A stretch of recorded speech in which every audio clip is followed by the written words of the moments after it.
Hey guys.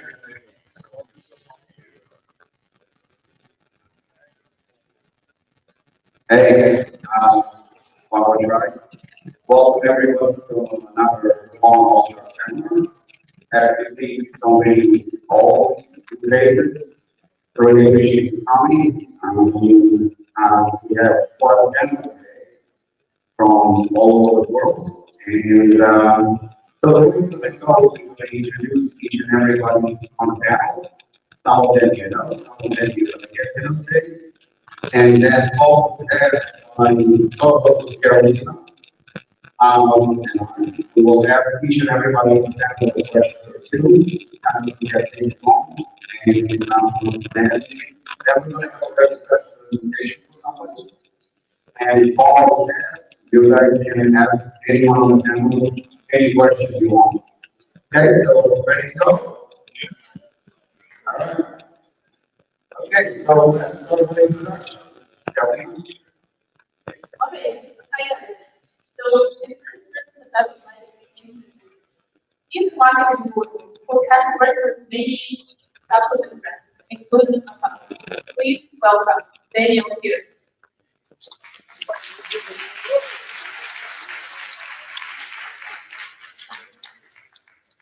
Guys, does not need introduction, especially here at the Apollon Gym, because he started his career at Apollon Gym, and we know him as somebody very, very stubborn.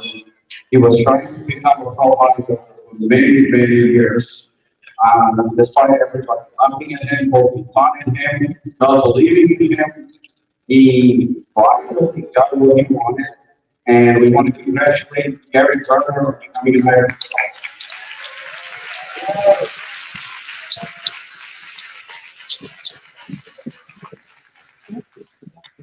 One of the nicest, most humble, respectful, and polite guys, but make no mistake, we can be best.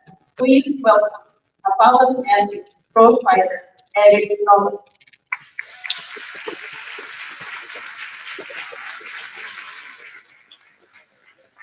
And we have another one. But this time, it's actually backed by Paul Connect.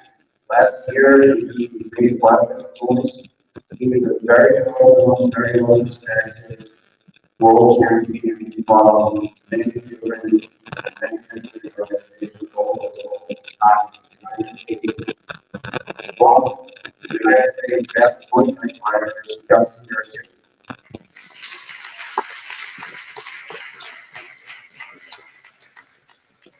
Another great fighter who has been mentioned as a fighter. Also, Mobile, undefeated former MMA fighter, Hugo Fernandez.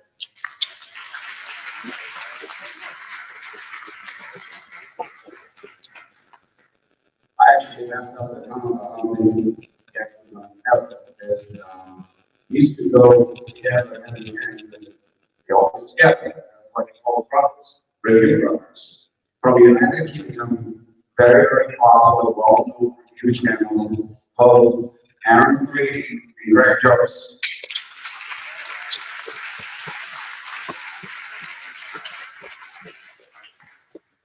My great friend who takes so much of your sorrow and time, but you love him, and we hope it's mutual.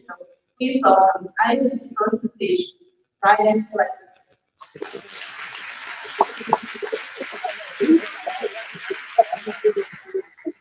The next time is very, very confused to be because it's a little bit too straightforward and many people know well, they don't like it for that reason. But yes, well, yes, as well. And I know the place that my very good friend John is talking to Justin Hall.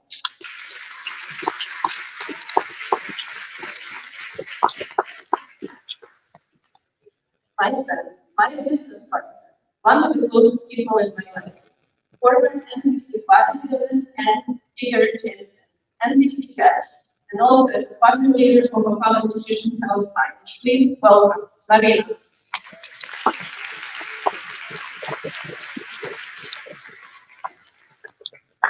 Some of the industry is very closely. Um, with all pressure is thrown around quite a bit, but unfortunately, in most cases, it's not the case. This man has been a friend of mine, sort of inspiration, role model, so to speak. He's very young, but he's already a legend in the supplement industry. He's a pioneer, a leader, innovator, very good friend of mine. His platform is probably not, definitely is the best platform if you want to know and learn anything about software.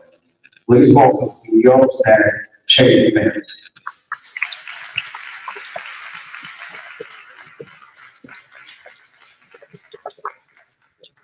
He can walk. In fact, he doesn't. When he decided to bodybuilding, I thought he couldn't walk fast. I was wrong. But he walks so far. No matter how long it is, you know he is here. Yes, I'm talking about you.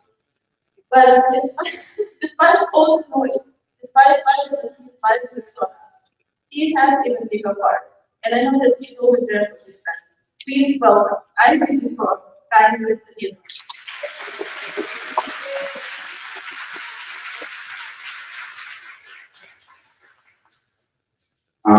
Very good friend of mine, Patrick, told me about this guy a while ago, and he's got some incredible ideas. And I walked to the Paul gym or something, and I was looking at the plane, and Paul was saying, well, you know, how dedicated he is. And I mean, I've seen part of him guys training pretty hard. I mean, French one he's here every year. So that's a lot. But this guy is an amazing athlete. He's up and coming, classic physics star, who is going to be here, of course, to be reckoned with. Please, justify the way.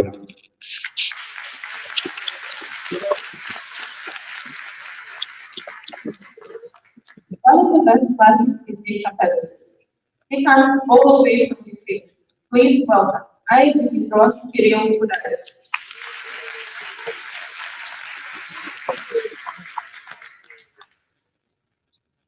Muay fighter, MMA fighter. He fought in Florida class, and then he fought in UFC as well. One of the best fighters who played the Olympic action foreign dance in the center. Please welcome Timo Pavlov, Carlos Brothers.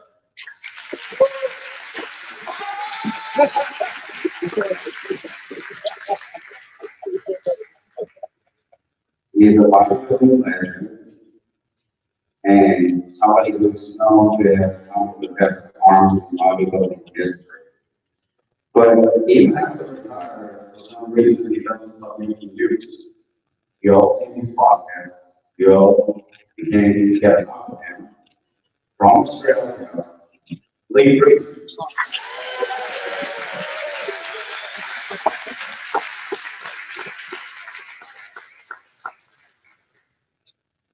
Okay, I have to say a few words about this guy. We started together, sort of, in you know, this up and coming fighter. And when we started to train on fish, you know, we chanced while eating sushi.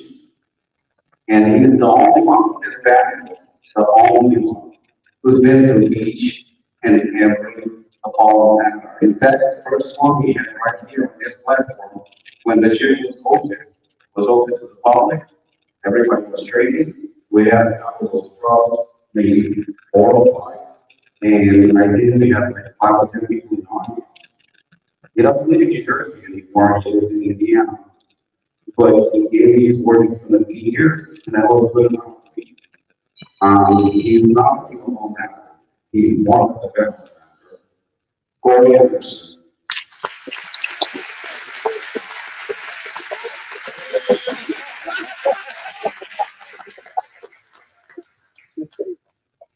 What is that about this guy? But it is legendary. His accomplishments private are legendary. His training intensity is second to none. When you want to train, you want to train. Please welcome two-time Arnold Class Olympian runner, the one and only Brent Ward.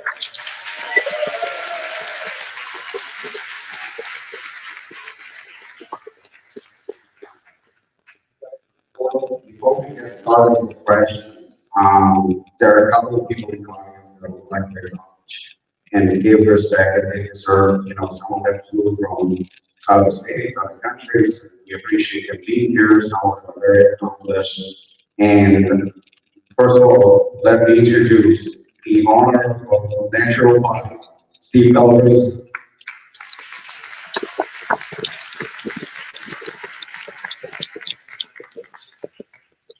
The honor of Apollon Christian Switzerland, Martin.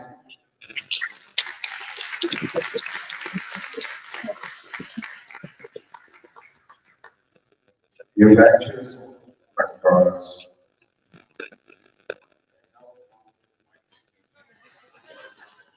from GMT over here.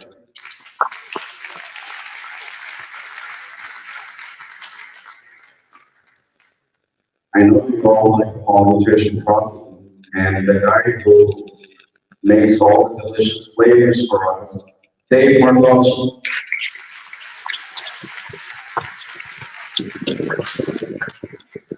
Honor of Harris Nutrition, Patrick.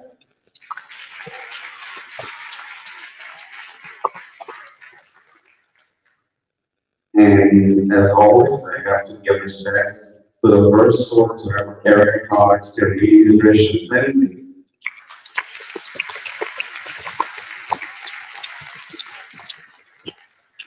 This is a little self-plug, I guess. My Dutch kickboxing coach, Jack Katzenstein.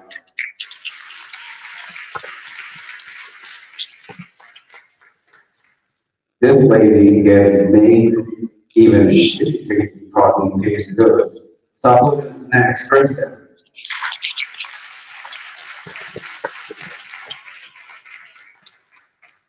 All right, guys. So now that we introduced everybody, we need to let's get to some questions.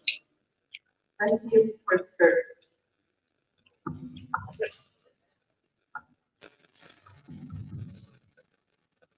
Then, hello. Then, sorry. The first question is for you, actually. Working with so many events over years, what changed in the marketing industry? Do you think the industry is in a better place today? Have you given it in the right direction?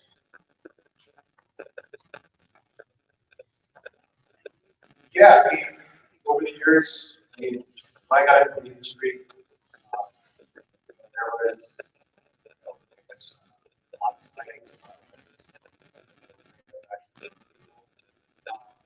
what happened. It's really itself up. Studying brand ingredients, and it's really exploded because of information sharing on social media. It's at the whole problem. One thing is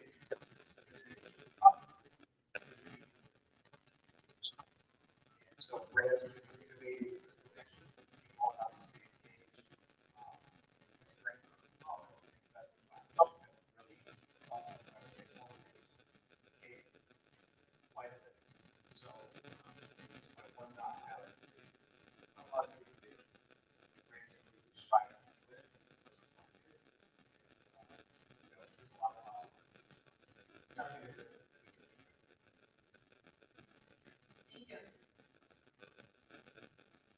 Next question is for Gary Turner.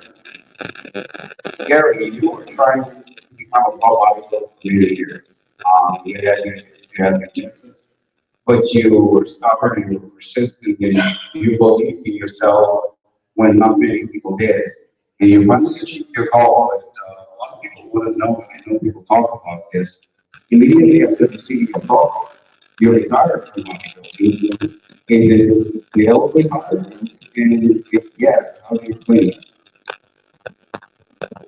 yeah, it's still retired. I was a bit all alone. I got to yeah, that's still how it be.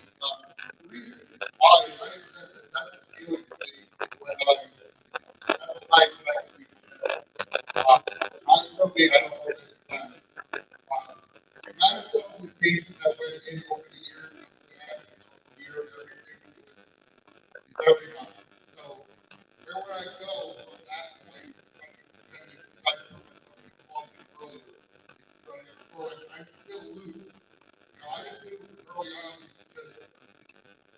there was nothing I could do, no sort of dedication that I could put forward, but the rest of that off season, I could advance these programs further and better, no more clear education. So it was just, well, there was nothing more that I could do to advance myself at that point. I wanted to go out on top and not just do a pro show for pro Nation, get last on stage, and just like, that's it. So it was a lot to do with, like I said, ceiling, and then, of course, the health piece. I respect all the guys that came before and, and make it into the bodybuilding. One of my coaches actually dropped dead during college, pro part, so I respect all those guys that actually come out to the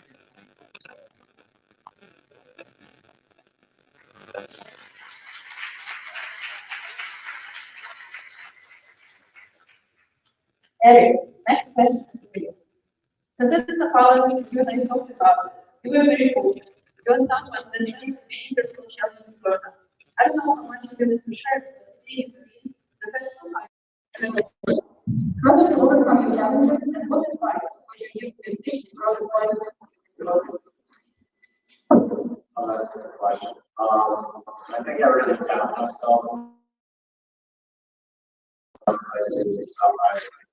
I always told my coaches that I placed second place like 50 times.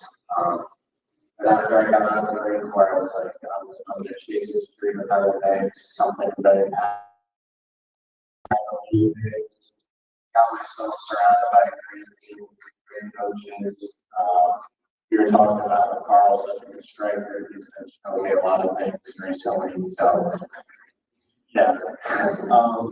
But the message to any kid that is in a similar situation or just trying to chase that dream, it's simple. Just never give up. Don't listen to any years and just keep pushing. Keep it one day at a time. Thank you.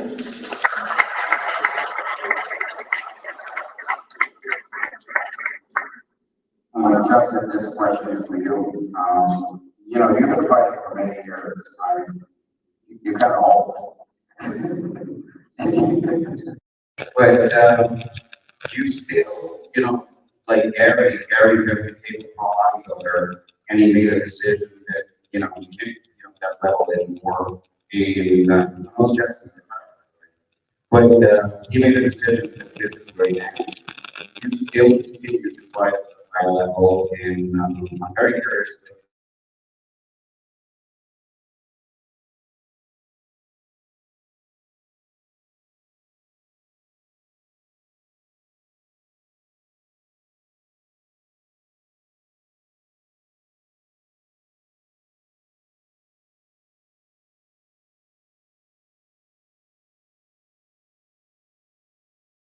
I had my first fight June 6th, 2005.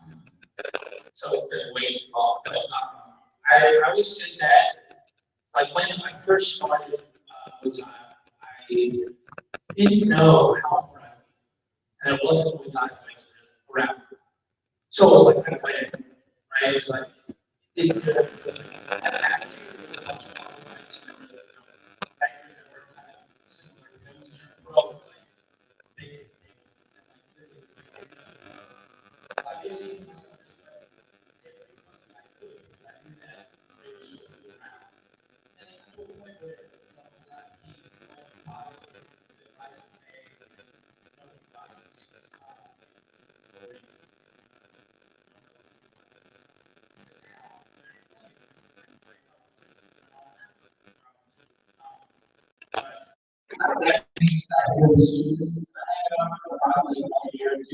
maybe the shopping for this year is terrifying.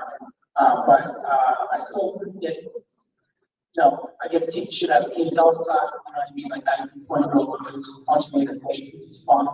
I don't know that's still got it. But I think that one of the things that I always said was I would hang it up and I could start hanging it up. It's like forever and be the dude with mashed potatoes, you know what I mean? I've met way too many, I'm sure all the players here have met way too many guys that probably don't know their real name anymore, But I said that the moment that I could stomach being like, all right, I'm okay with what I did. I don't need to do it anymore. I hang it up. Now, if, I walk outside, so I lost my foot, couldn't get anybody in the head anymore, I'd be okay with what I've done. Got like 109 fights. I've won like almost every title I've ever won. It's pretty cool. It's kind of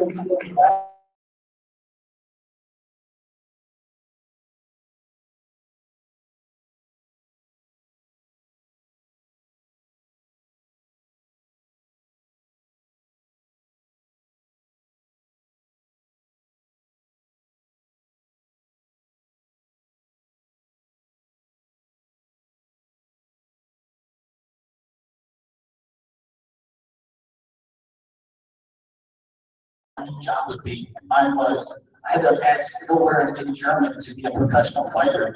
And I think, please be sure you're like, tell me I'm wrong, but I think it's Derek Gilmer, who's like, I'm money warrior, And I had to ask, like, oh, how do I say if I was a professional fighter being my dream job? I remember saying that. And whenever it sucks, I always remember, like, dude, if you could do anything in the world, this is what you want to do. And the moment that I don't want to feel the same way, I don't feel the same way where I can be anything in the world, that's what I want to be, then I'll, whatever, I'll be anything. I'll do something else. I'll be a barman or a teacher or something, do something else. But I can be anything in the world, I'll be a top player still. So I will, that's it.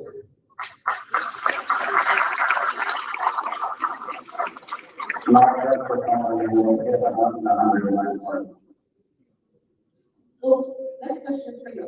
Recently, you just recommended for Apollo. Tell us what the day looks like, seeing or different. It was very interesting to contemplate. You have an understated record, great months, and rest. Even 40 praise you come with you are, that's a great compliment. However, I know a lot of fighters, they treat with all female coaches. And you have your man as your coach and lead your quarter. Could you please tell us more about it? Absolutely. And that's actually here today. That's Rashida.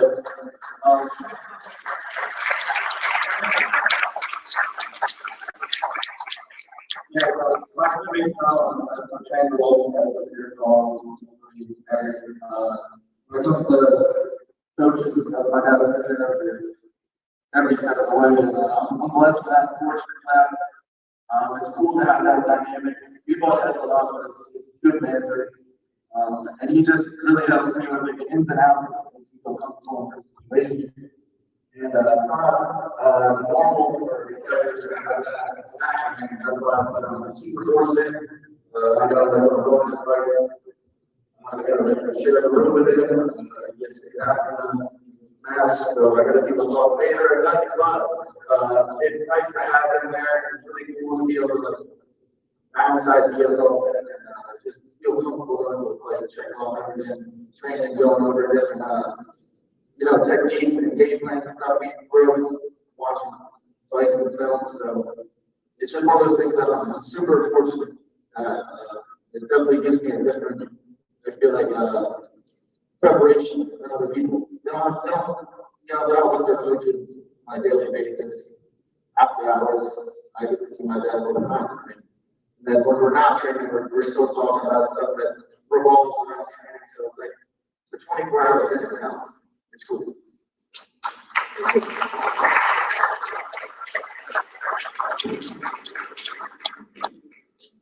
Next question is for the review of Aaron Craig. I will ask something nasty. But you products pretty much different products, some good, some bad, and especially when it comes to pre-workouts, I know that probably some of the pre-workouts and some of the stories and experiences that you have was pretty fun. So you can tell us, for example, you don't have to make a brand or anything like that. One experience that we've gone wrong. Class conference and everything. So I would say that one of the best things alluded to were academic brands. There was a poor one with free word lessons, like definitely bad ingredients. I I think I always remember a great workout too. Looking at the gym, you wanted to train 3 hours, 4 hours. And it was one of those great workouts that stayed with you for 2 nights. Just couldn't sleep for 2 nights straight. Like, your eyes were wired, straight like that. And you have to go to work the next day. You just work with it. It's kind of one of those experiences where it definitely was okay to drive. It definitely wasn't okay to go to work from like colleagues looking at me like, it was just, yeah, it made you feel sick. And I've got to say, the honest truth is that I'm glad supplements, generally speaking, have moved away from that. Not a good experience. Not a good experience. So, and that's why I feel like it's really important to me. And there's other platforms as well that review these products, because then we can warn people that those products that do this, don't get me wrong. There's always people that actually do it. There's people that want that sort of experience, and then there's people that want, your daily drivers, your healthy sort of pre-workouts. So, yeah, I think that's probably the worst one, 2 days up. Okay. Thank you.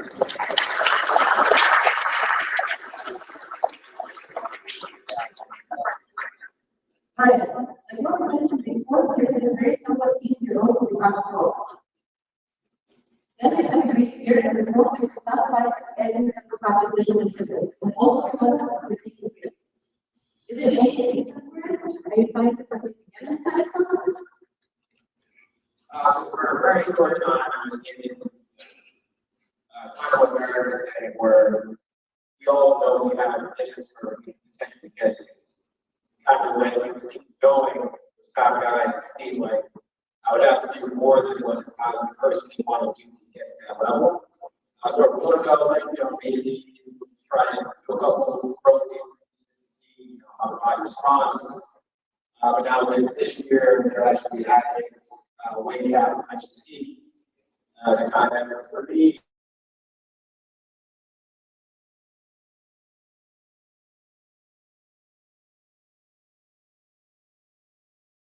I doubt you've got on board with weight cap now. So my height will be 104, 3 pounds less than I've ever been at my lightest. So at least now it's back in a attainable over our structure. So that has a chance of actually some damages here coming up. Thank you.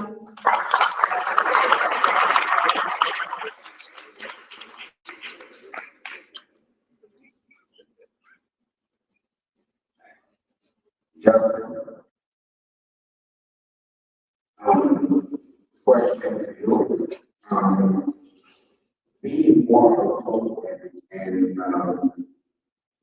prevent something like that, and I grew up in it first. What do you find most challenging and what gets you excited after so many years in the industry, especially considering just the area, right? And you've been across so many products, you've seen it all.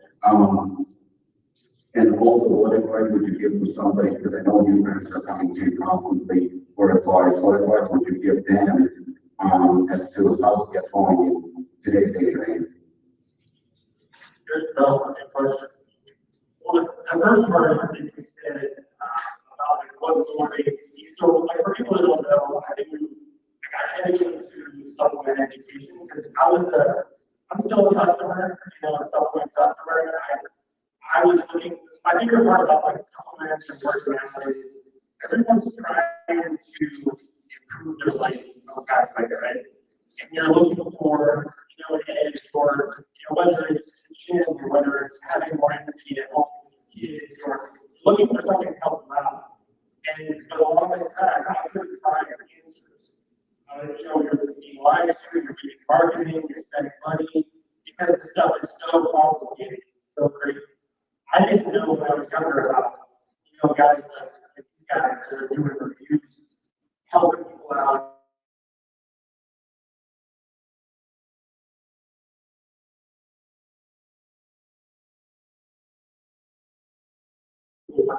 Guiding people to what they actually need for themselves, like specific to their lives.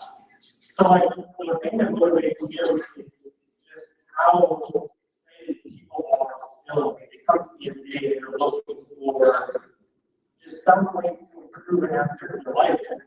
If they come to me, that trust they put in me, I take that really seriously. And when I see other people not doing Brad Ninja. that, I'll say something about it, because I think it's a responsibility that should be taken lightly. So every day I get messages from people that blows my mind, thanking me or saying that a video they watched these guys really help them, or Steve pointed him again, like the educational aspect. People want to learn, but it's just so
it's a tough process. Surely.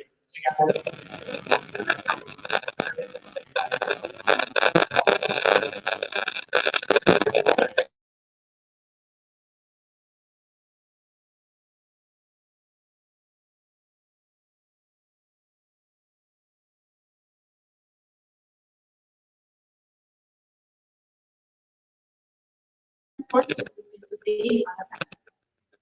There is a reason for it for you. You have to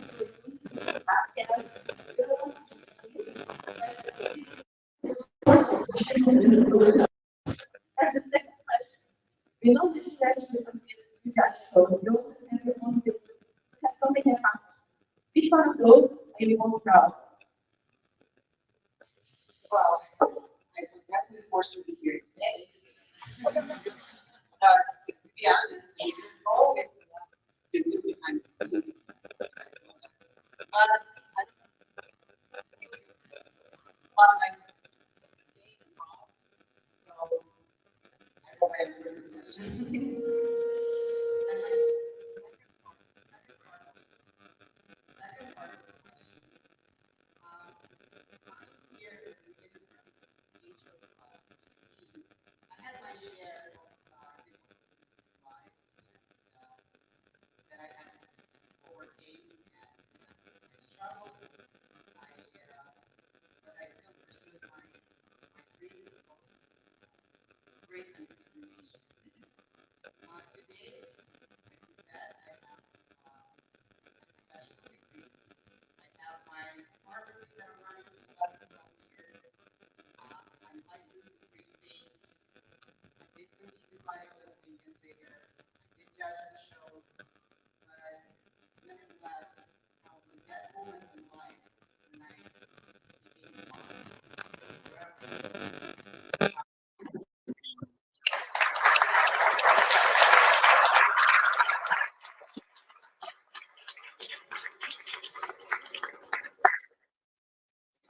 This question is for Shane. You also kind of you know life is spotlight.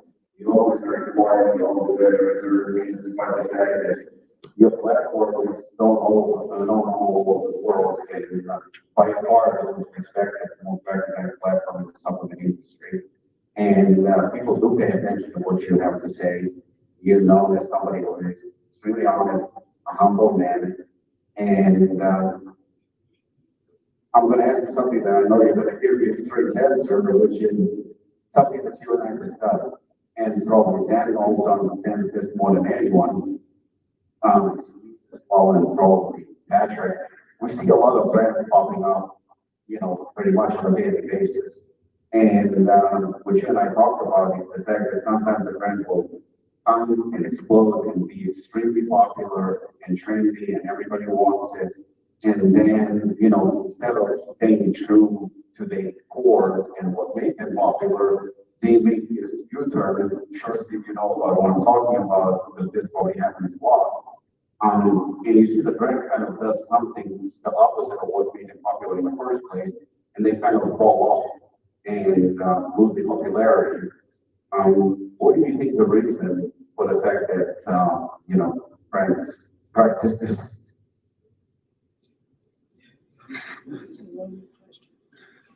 That is a very, very little question.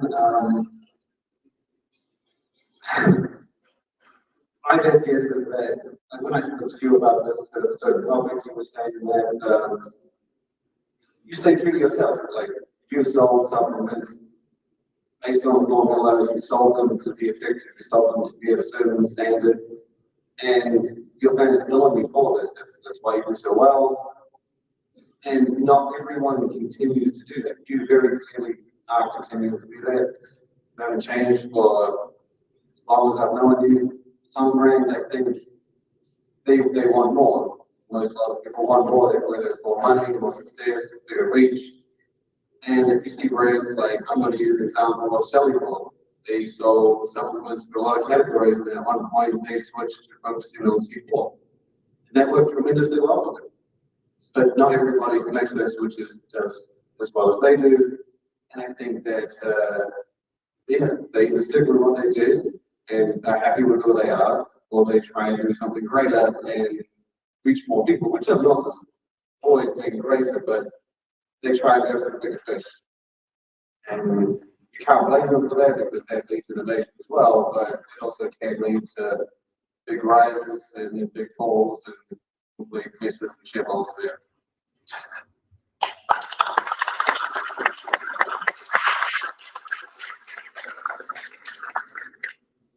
Right, next question is for you. You seem to have several things in mind. I'm going to level with your podcast and sponsorship of things come in. I know a lot of actually actively will be products. Is it something that you consider the best of? I don't think bodybuilding is a sport where you can kind of house back from after you're retired. It's not like being a basketball again or just moving back. You have to really reconstruct your whole entire life, especially when you retire, you can kind of fall on the side of health. And when you lose all that maybe muscle, it gets like more healthy weight. To get back to that, at an older age is just unhealthy in general. And I preach that I don't think the guys that get older should push the things they do. I'm very vocal about that because my clients do as well. So to go reverse and go forward and bodybuilding, I want to be remembered for what I did, not the last thing I looked like on stage.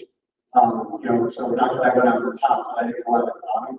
I don't want people to remember me, oh, I get 42 at 108 pounds, like that's not a good look for a professional. So I did what I did in bodybuilding, and I couldn't do any more than I did, given what I was gifted with. And I'm proud of my accomplishments. I never thought I'd be sitting on panels, signing autographs, I have a clothing line sponsor, so all that to me is still surreal. But nothing really changed as far as the time. Guys like Lee, like Branch, guys that love to train, like Jay, the guys that have the passion for working out over the passion of bodybuilding. And I think the real disconnect in the sport is there's more passion for bodybuilding and passion for working out. If you actually love working out or bodybuilding, that shows a lot in your everyday life and your physique. So for me, the only thing that changed was I don't sell on stage anymore. I still go to the gym, do the same shit, wear my food, and I still love working out, and that's what made me a bodybuilder. I didn't become a bodybuilder, because I was like, oh, I want to be a bodybuilder. I became a bodybuilder because I love to work out, and working out was the number one thing. Bodybuilder just gave me something to focus on, being in the gym all the time. Bodybuilder wasn't what I loved. Places like this is what I love.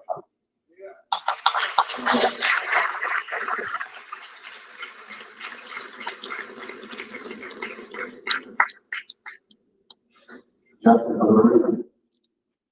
gonna go easy. I'm gonna ask you the same question that I asked Ryan Blackman the very first time he said I was standing. And you just repeated recently, you have actually great here. I'm pretty sure you're happy with your results, with your progress. You should be. Congratulations. However, this is the first time you're on the panel here among, your peers, bodybuilders, plus physique athletes. Question is, how does it make you feel sitting next to Lee Priest, British Warren, Guy Cisterino, Kirill Budayev, all the seasoned competitors that accomplished so much? How does it make you feel? It makes you realize that you're a small fish in a big pond. I'm a relatively younger pro. It was a successful year for me. But I look up to all these guys. Before getting into it, I remember watching, YouTube videos. I remember seeing brands from Generation Iron. It's surreal to be able to sit next to these guys. Sorry, I don't have a much more of an in-depth answer, but yeah, it's really cool to be part of this. It's cool to see everyone here, and just grateful for the opportunity.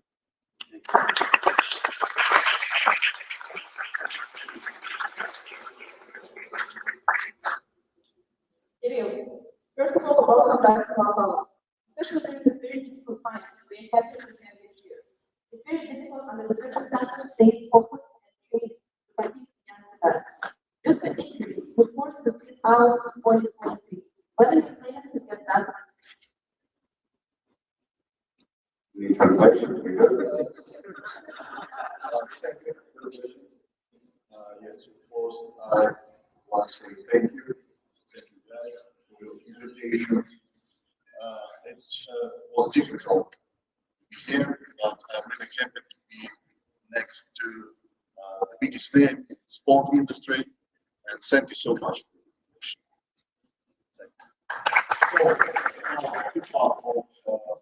Your questions about that on next year, because this year with you guys I get injured on my preparation to Olympia qualification this year, and now it's the most important for me to heal my injury.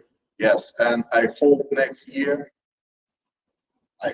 I know next year I will be on stage. I will get my ticket to Olympia 2024. Yes, and if you remember last time, my last All-Star seminar in 2022 year, I promised I will, in my best shape ever, I get qualification for Olympia 2022. Yes, and I get it. I got it. Yes, and now I promise I will fight. I will do my best for Olympia qualification. I will on Olympia stage next year.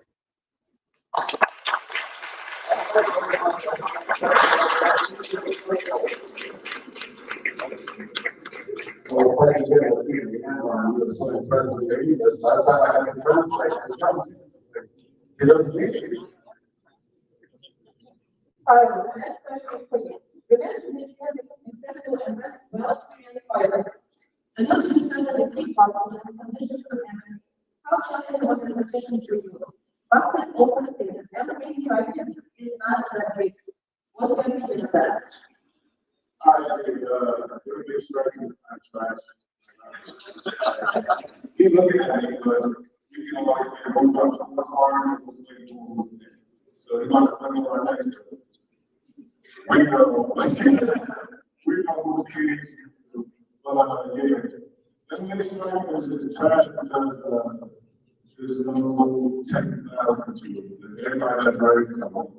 So we can learn so much with no break time. So you can do some level, sit down over here, we have the time when you dive into it, still get beat up, but it's part of it.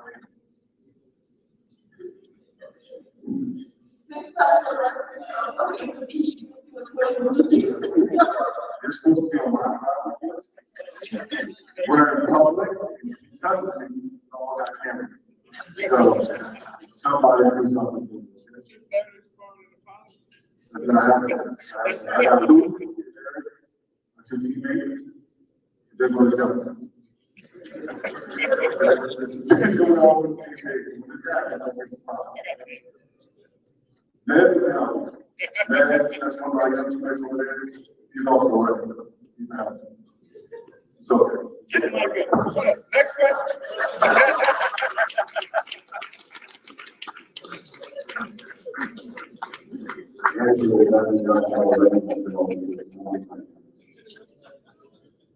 Lee, how are you, sir? Okay, so, it was considering it's Lee Praise. I was thinking, where do I go with this? And, to behave or not to behave, I'm gonna behave. I'll let him ask all the special questions. But, seriously, on serious note, you have competed with, in my opinion, my personal opinion, so please don't hold it against me, was one of the best eras in bodybuilding, if not the best. You competed against Ronnie Coleman, Jay Cutler, Ranch Warren, Nasrell Sabati, Pamela Rory, Lex Wheeler, Chris Premier, and you beat some of those giants as well along the way. And clearly, you are still a very much beloved and respected bodybuilder. So, round of applause to you for all your accomplishments.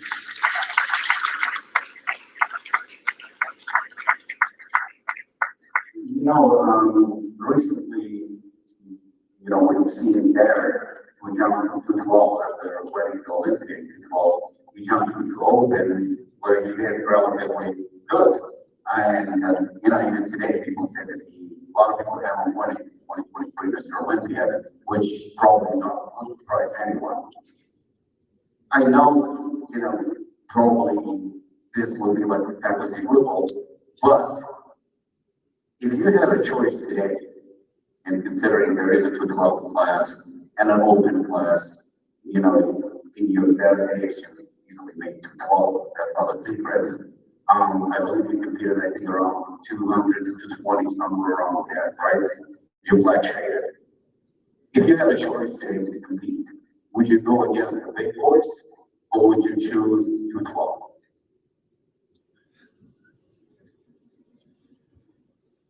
Thank you.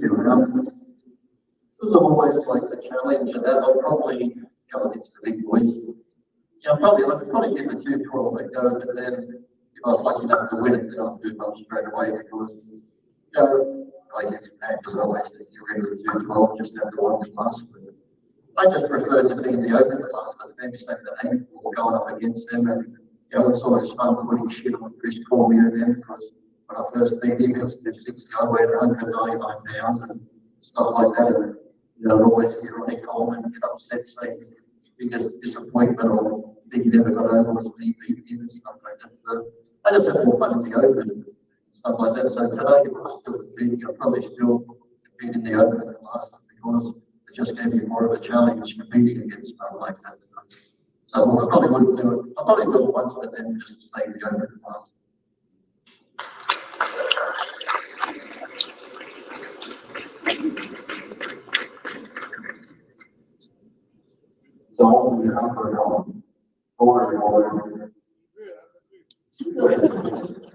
So, so you were just challenged by a small guy, and he said that he would beat you ass. I'm sorry, but I have to be on this side. I apologize. I love you. But personally, I think if it comes to standing up, he would whoop your ass. That's true. So, Carl, I take it back. You would whoop your ass.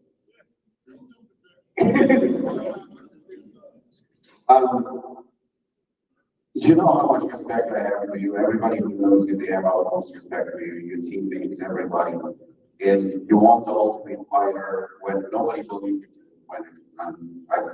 You probably were the only one who kind of like Gary Turner fighting. You did extremely well in UFC. You were a top 5 fighter in light heavyweight division. Then you moved to Bellator and became an instant contender. And I don't know if you're not going to be upset with me, but you told me that the next fight probably going to be a title fight in Bellator. So congratulations on that because you deserve every bit of respect coming your way because I know how hard you work.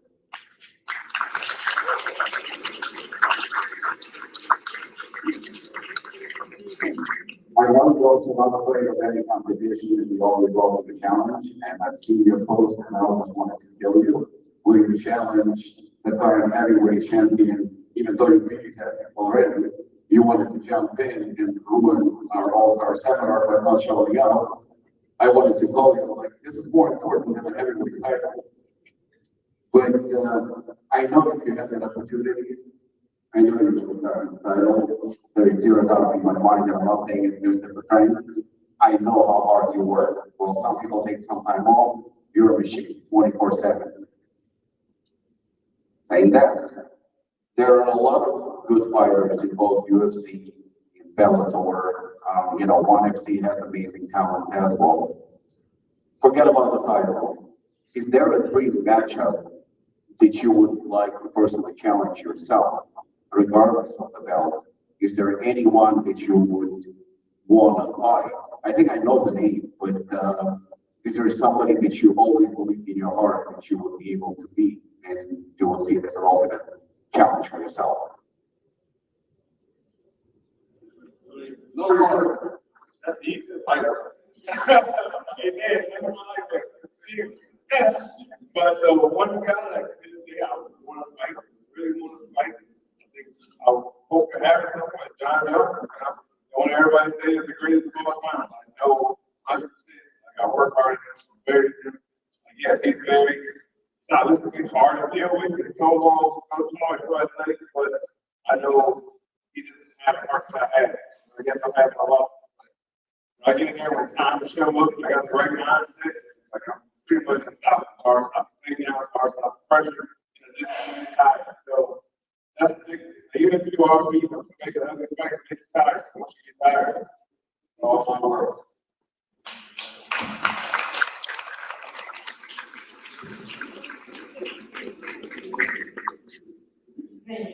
You need to set for exclamation both and attempt.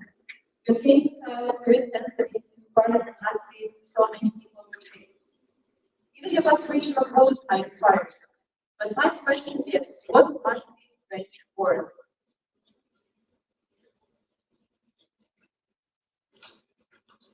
First of all, thank you very much for taking on my politics about thank you very much for coming out, supporting all these men and women. And so you asked me what motivates me.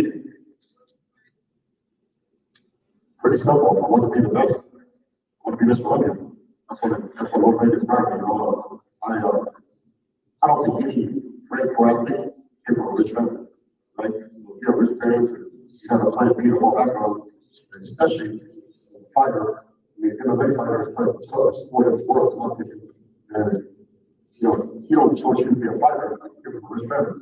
You don't choose to be a fighter. You came from a rich family, and that is the African. So obviously, bodybuilding is way to better myself and my family. So that was something I didn't have to, you play team sports, you gotta do everyone else. Bodybuilding is just you, right? Hard on training, or just when I was on my diet, my training, better I could do. If you have the work ethic, the motivation, I have good genetics. I think I have the best genetics in the sport. I have to do it. That's all I can be doing. I gotta work for it. And so to me, that was the motivation to better myself, better my family, want to be a champion of the world. So that's what they're doing. I've always been a bodybuilder. I'm still a bodybuilder. I will always be a bodybuilder.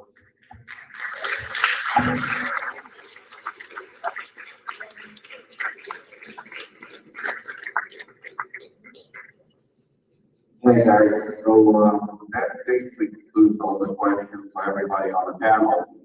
But we have two things that we have to do before we pass on the microphone to everyone, and you guys can ask questions when you want. First of all, on the panel there is somebody who is today's his birthday.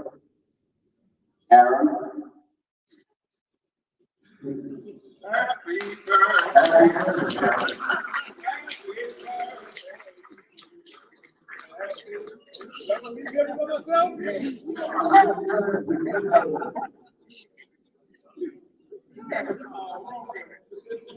And here's a little something for you.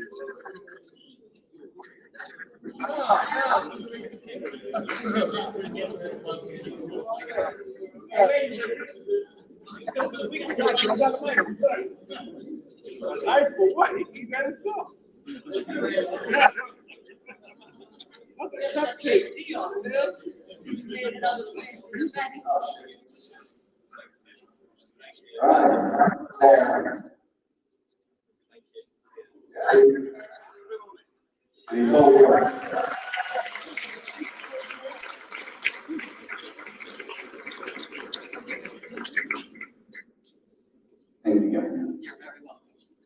And one more.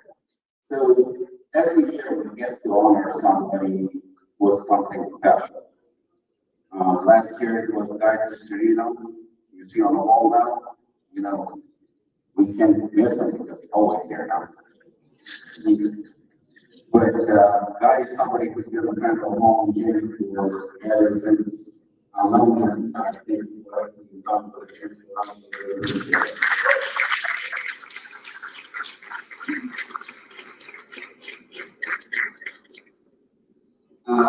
This year was also a no-brainer.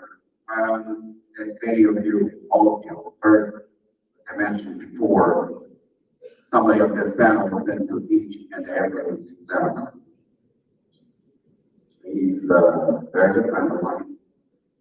He's a very good friend of Apollon Gym, Apollon Nutrition. He's a phenomenal fighter. He guarantees that he can kick not only Carl's head, but also John Jones's. And we wanted to do something very special for him. So years ago we were talking, and he really likes chocolate and peanut butter. He loves chocolate protein and he likes peanut butter protein. Then he told me one day that what he does, he takes a scoop of each, he mixes them together, and that's a treat. 4 speakers you haven't tried it. The funny thing is, this is exactly what I'm doing these days. 9 out of 10, my target on the choice will be 1 scoop of chocolate, 1 scoop of peanut butter. So we're thinking, how can we honor this man for everything that he's done for his brand, Jim, for me personally?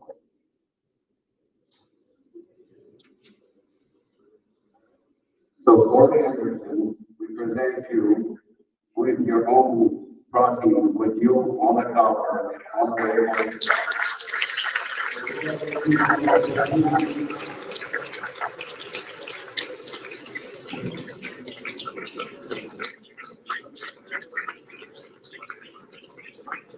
And you're going to hear Smith will say, who is announcing to you, and as we speak, it's actually on that website announced this official release for all nutrition. Thank you, guys. Thank you.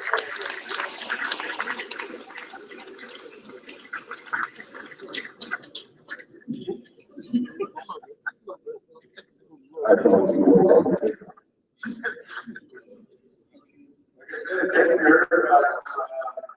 This one I found that we met in a future restaurant. I was one by back in Cuba, like I got 2 times in a row. I found a thing like the one I went around my figure wife. Gave me a little check and they found everything he was doing. Made a post and it's like, but it's easy if he was around and everything is going good. You know what I mean? A lot of them parents come around and cut it. I got 2 times in a row, blase. Yeah, it's hard. Look around and see people still around you and things are going hard. And still we can say, in fact, by your side, everything's good. Lean on that family, no matter what. Even when they time you coming off the loss, after all that time, it's still been here. They say, I don't consider somebody I work for, somebody I'm super close with, call them, go to the house, whatever it is, family. One thing I have to give a warning, I don't think the property makes you let the ring know it's getting black guys here, but you don't shoot it. But all of them, yeah, this is a lot of everybody here is just appreciate all of them. Everybody's here. Rob and all of these for following the heart. Again, thank you guys for believing it.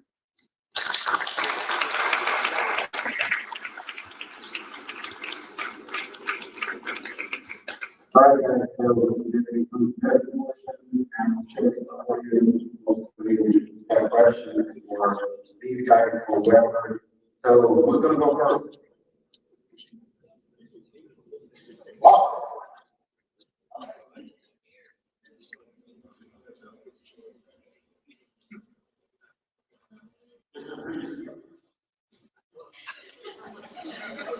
What's really, when you first started looking, you think that was your PE floor? You started like growing up at high school? I first this is just an error from the grade office. Around 86 when I was walking against the wall, and push-ups and chin-ups and stuff. It's kind of great months from 12 to 13. Somebody said I shouldn't beat, so 13 years old. I did my first three bodybuilding shows at one of the 13 years old. I went from there at 14, one 15, I won the street titles. At 16, I like eating, so I took a year off. At 17, I won my first overall Mr. Australia. And not when you win your national title to the position, I said I was too young. So at 18, I won the Mr. Australia again, they still said I was too young. 19, I won it again, they still said I was too young. So I came to America to do an amateur show. Jim Hayes and that saw me at college, Jim asked me what I achieved. So I said, you have a pro card. So when I turned 20, I got my pro card. I packed my bag back home. I was coming in for 2 weeks. I was contracted with Joe Reader when I was 20 years old, and 2 weeks later, 19 years in the university. You always think when you're young, it's going to start and break and stuff like that. When you're young, it's the best time to start.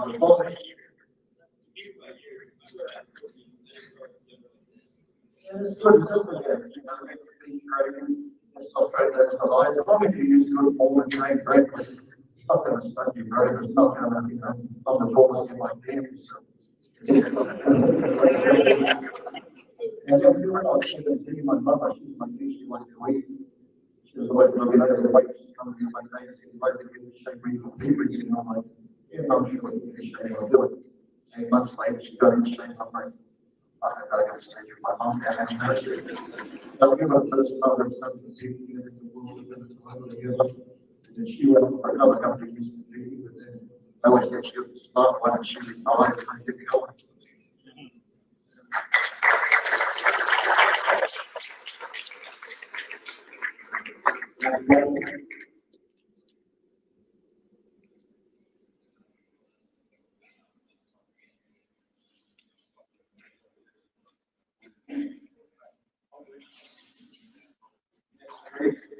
My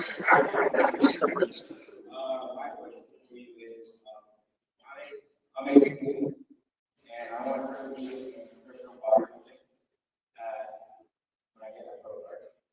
So you got to think about the person who's going to be their first show. Well, it's like a very long education. I'm not going to be so young and looking at friends in the gym, training and stuff. Like take the other route, start using substances, and they want to do that route. The coaches, you really do their best to get me trained hard. Don't always, if you're in that fashion, you train hard, you have the mentally, you have the genetics to do it, it will happen. So, you get on people say, what I do, I want to do, just have fun, enjoy it, train as much as you can. You're spent the pace, spent the days, so, but I think it's patient because, these days, everyone wants to repeat something. It doesn't matter their lives, employees. What we want to do, the main thing is to just enjoy that fun doing it. Because there are some people don't get to achieve that they want to dislike us like any job. You sort of have that little bit of doubt there, a little bit of doubt and interest between doing great. Just that fun with nature, like I said, just enjoy it and do it. I think if you're watching a show, even if you have to watch the first show, it's just a learning experience. Just keep going and keep going. So the main opportunity is yourself, so each year is strong. You can do more last time.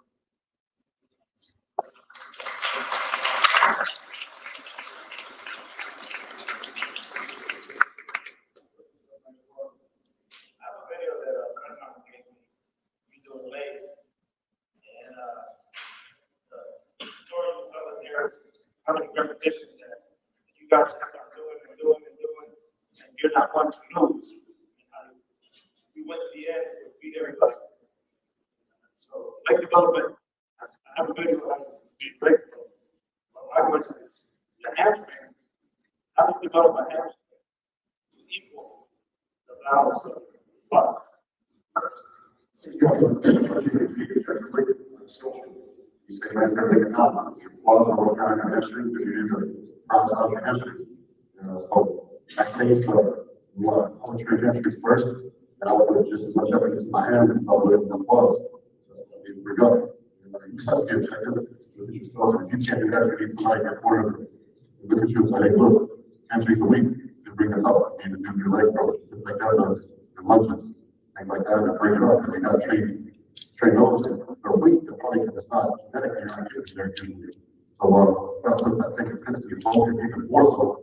We talk about to bring them up. And you need to train twice to do my shoulder for at least one of these. So early on, I was like that. And so where I'm training everything else once a week, I'm not training shoulder twice a week. You know, and I'll try those shoulders so that you can bring them up and balance out. Because at the end of the day, if you want to get stuff body power, you don't want to bring life like you want to break the secret. You want to curve it against the house. That's still getting balance. So just prioritize what you need to bring up, put up a plan, and execute it. Just remember, it doesn't happen overnight. You're trying to bring something up, it might take years to bring it up where you want it to be, where it's balanced. So it's a long term marathon, it's a sprint. You say take longer?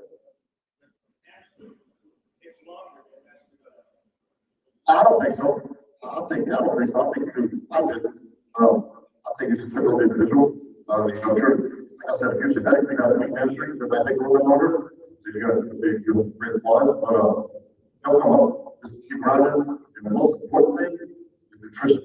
Because I don't care how hard you kill yourself in the gym, if your nutrition isn't on point, you're never going to get the results you want. So always is our reps for life. Our reps have every weight. And you know, I know that's not crazy, but the guy who trained me, who trained Ronnie, and all of us, he learned how to train with complex. You're talking about training like also you start training us, you know, it's not weight, heavy weight, 12 reps. You know, do that, get the balls in hand, go broke. It's folks, you better be ready to believe it, sweat, be crippled, you know, but it works.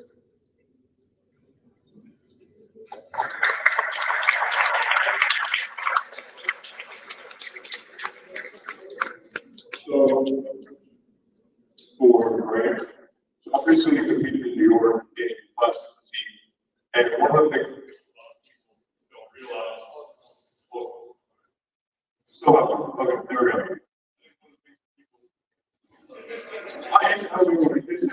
okay, there we go. But one of the things people don't realize is how fatiguing it is those lateral weeks when the food's still low with cardio, the pain here going through your back and your quads. And I was like, man, this sucks. And then texting my coach about it, he's like, dude, imagine doing this with 100 pounds more tissue on your frame, and it puts it in perspective, like, holy shit. So can you speak to that in those last 3 weeks when you're so fatigued, so pulled down, how you get through those latter sessions where you're so exhausted, trying to get through an hour on the steps, and what kind of mindset that you have going in, how you get through those lateral weeks?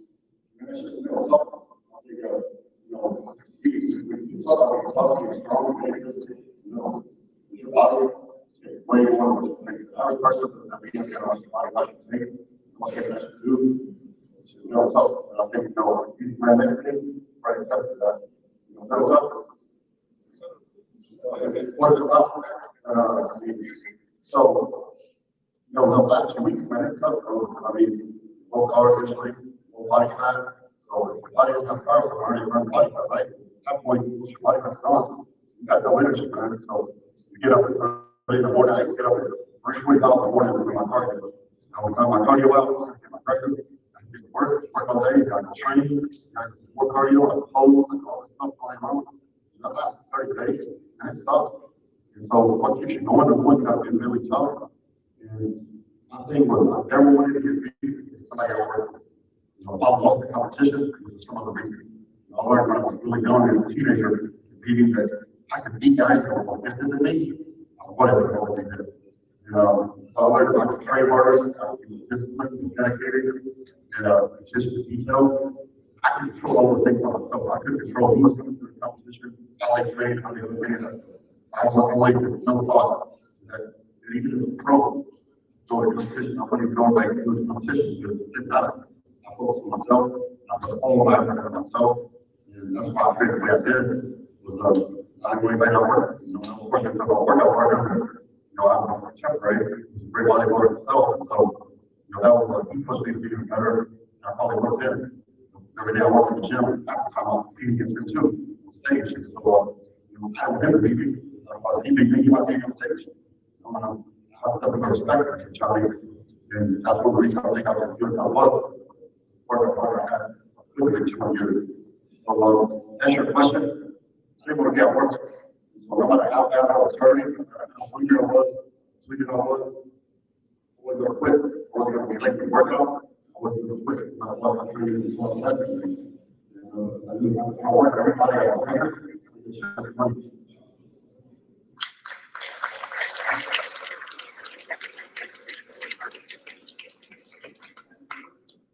This board and all the non-voters to be everybody for competitive.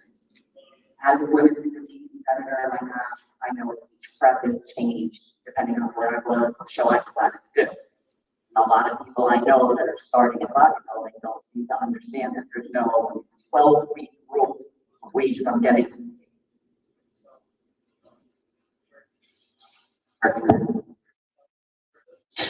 Each one of you, your average, when do you decide, once you pick your show, how soon do you decide that you're going to start focusing on your prep and dieting down and coming in for your show?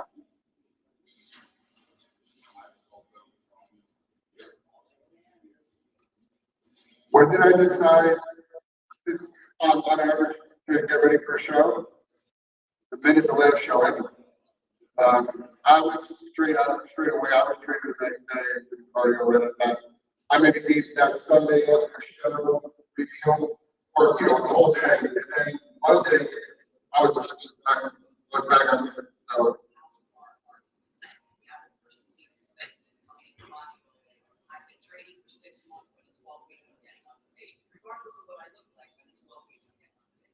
So on your average, when you look at yourself, show us say 5 months how start your 20 weeks, 18 to 20 weeks, you know, it wasn't until later in my career where I say it really awesome. I had the 300 pounds, that doesn't work, don't do it, only you can do. So it's, I got closer and closer to the show. Yeah, I'd agree with that. I'd say 20 weeks is a pretty good number. I think it's going to vary. If people stay a lot leaner, like they're all, they might be able to get away with less. I always recommend beginners if you do the longer one, especially if you're working with a coach, you can understand your body a bit. But I've always found success around that like 18 to 20 week mark. So it's that 4.5, 5 months, that's 600 reps. Yes, I try to be shape always and the competition over 3 balls. No, 3 balls, yes, because I know why For me, it's a little different. I say more like 24 weeks. A lot of times I think that's the early shows. To give up all my diet, I can look at the time. I usually very quickly. So they're constantly forcing me to 6, 7 meals every day. At least throughout the year stuff, so I give us a little break. At least that's 24 weeks at a time for sure. 60 weeks on the series, especially in another 12 weeks on the strict diet. 3 months. Yeah, 16 weeks to 7 weeks. Where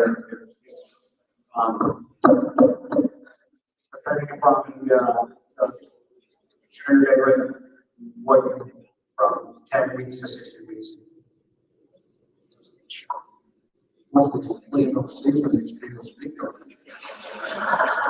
He wanted to make you guys up on babies, but it wasn't ridiculous.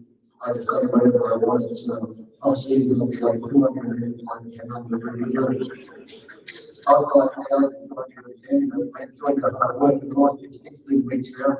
I trained 2 hours in the morning, 4 hours at night, 3 hours at cardio. I was really, if I was to get ready for a show, I just wanted to enjoy my life and do what I wanted to do. So I don't know the Lord's human or the honest, what we see, the attitude, the you know, the choose what you want. I'm like, oh, I just want to be happy. So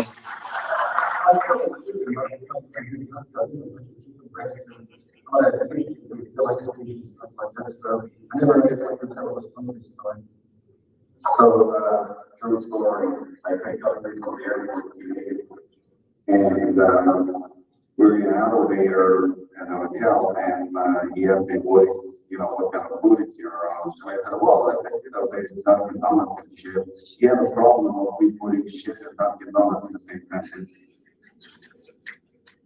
I actually have the same question that Kim asked, but I have the same question for fighters now. How soon do you start your fight camp before the fight? short notice, I take most like 6 weeks, so I'll have that in the both in the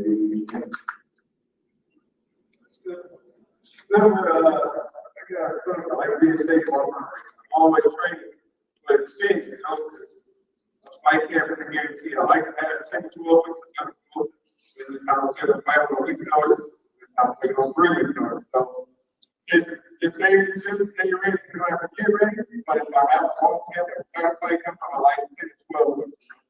Get a diet and then change the game plan, I'm going to get 5 or 6 weeks to figure it out. Yeah, I'm probably just to go there, train for the board and all that stuff.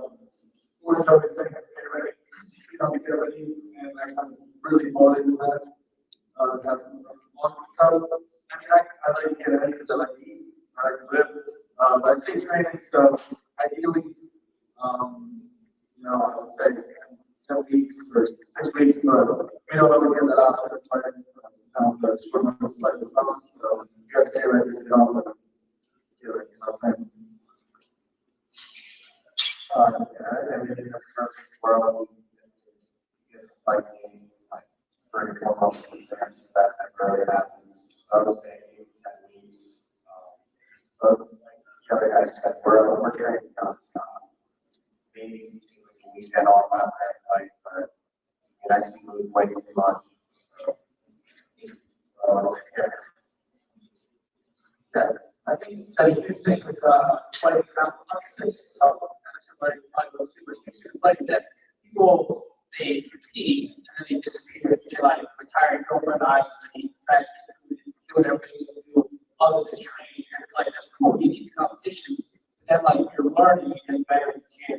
You're fixing mistakes, disappear, you come back, you start right over where you start to get the same play over and over. And it's not like that compound effect getting better and better, right? So if you're in shape of the course, right, but you stay in your camp, you can fix the shit you did wrong, and you can learn and get better. And I'm sure there's part of that I like too, like, and you don't have to worry about like physical injuries, but there's a lot of recovery and stuff too. But if the better you take care of your body, quick recovery is going to be and all that stuff. I was usually staying really busy as a fighter. Like the best fight year that I ever had, I had 13 fights in 12 months. These are pro fights where I was like pulling out stitches before I had my like medicals and stuff. I trained up violence and everything. So those were the fights where every single time you get better, right? It's not just the same experience over and over again. Yeah, you got the same shape so that you can be healthy and you don't get fat. You don't have to just worry about getting shape that compete. But like those are the times you grow. That's how you get to be a better player. Like, or you show up in a power back and like, we beat it, but then you're going to do the same competition against maybe there'll be a small movement, but not really. I have one more question, but there's something out of the ordinary. I'm going to ask a question, actually, someone from the audience. Looks at I know that, you trained your son and you're doing a phenomenal job, but typically, parents, no one wants to see children get hurt. And I've seen some clips of, you work with your son, and it's absolutely phenomenal. So with much respect to you, for what you've done, he's a phenomenal fighter. But how tough it is mentally for you to be in his corner, not just as his coach, but as his dad. I gotta say, the first 8 days of the ocean, even MMA fighter, what happened was the rest of Apollon started doing what I thought I was doing, but I don't get better as far as and fortunately in my life, I didn't have the support that I wanted to do what I wanted to do. So what I did was what was negative in my life turned into positive for him. So what I do is as long as he has a passion, dedication, and more really a discipline, I'm going to back him 100%. And I gotta say, he blows out of the way. Gets up every morning at 5, starts his day, gets home from the gym at 10:30. Get a little emotional because I brag about this all the time. But this is not a game. It's not a top. Get it to MMA fight. And bodybuilding is very simple. The work is required. The discipline. And if you are blessed to support, it's awesome. But you have to make sure that that's something you have. You have to have a drive with you. If you don't have that drive, if you're not doing it yourself first, not to impress somebody else, not to do something for somebody else, make somebody else's life better, it's not going to work out. You learn that, I think, it's a well-lived career, and I'll back up as long as that this way go on, I'll be there when I'm saying.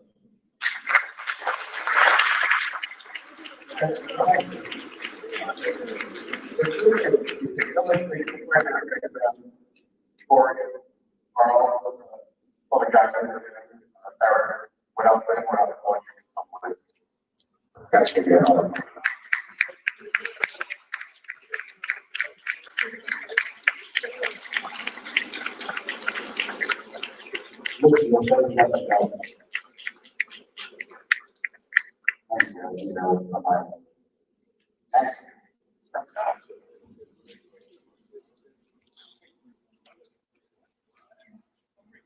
This question is for the drivers on the panel. Your opinion now, what do you consider relative enough versus someone who competes, someone who has a pro or anyone that just transformed your opinion? What is what?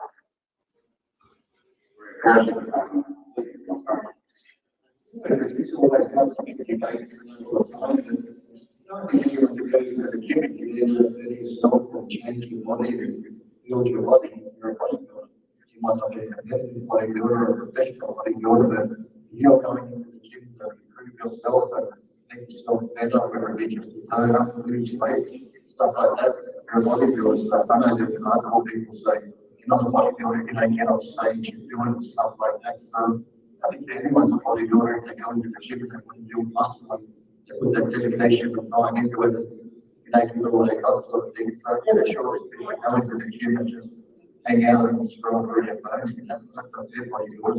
I think sometimes the gym can become a social for different people, but if you have a passion, you don't need to waste all the bodybuilders for nothing.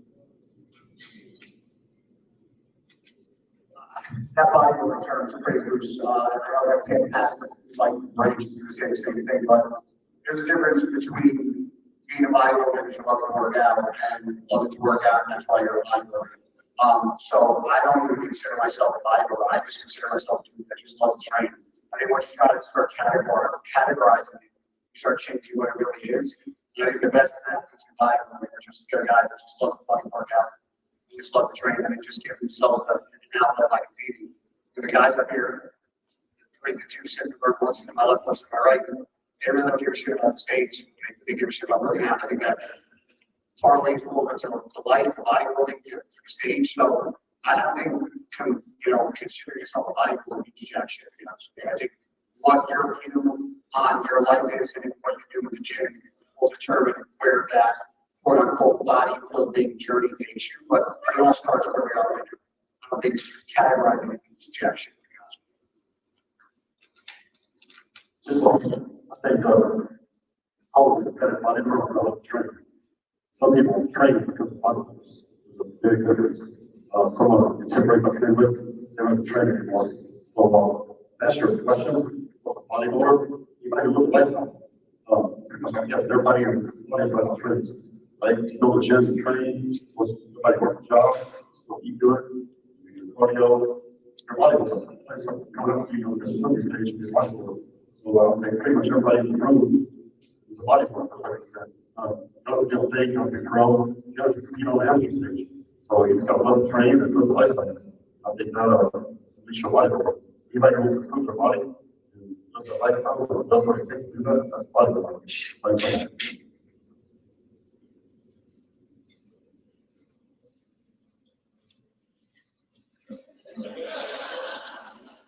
You also look better than a bodybuilder. So for me, just to add on to what they were saying as well, saying perfectly, bodybuilding is just something I love doing. It's a part of it. So I started when I was 14 with my brother. Like a little blind student, just because there was something for us to do together, and I just instantly fell in love with it. I'm 33 now, and still that same passion, just love actually just come in and train,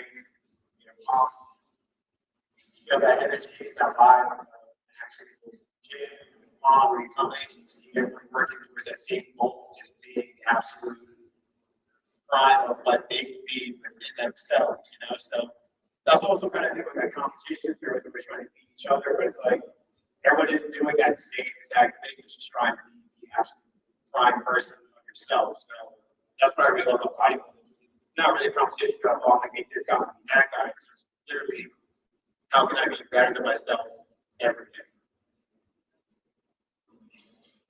Yes, I think it's lifestyle. Yes, it's supposed to be lifestyle, and now I'm questionable with this my profession, and I do every day the same. It's like routine bodybuilding. Instead, it's recovery, training, every day the same.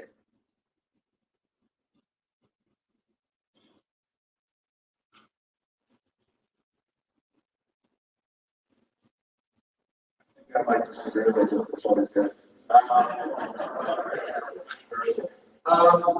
Listen, if I throw around football, I'm a football player.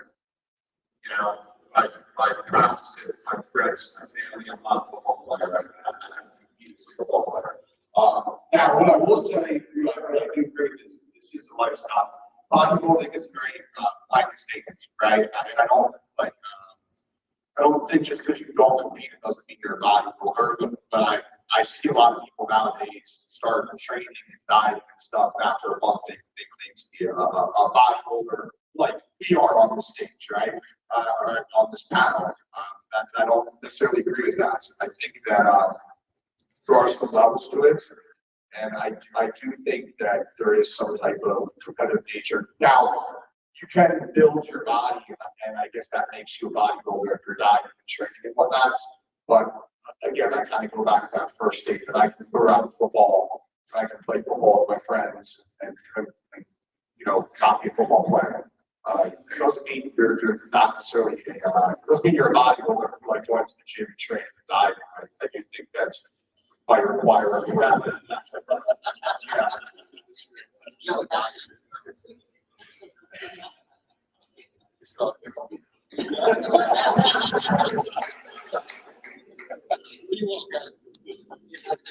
You can play backyard football and say you're a football player, and you can be a bodybuilder because there is, if you say you're a bodybuilding pro bodybuilder.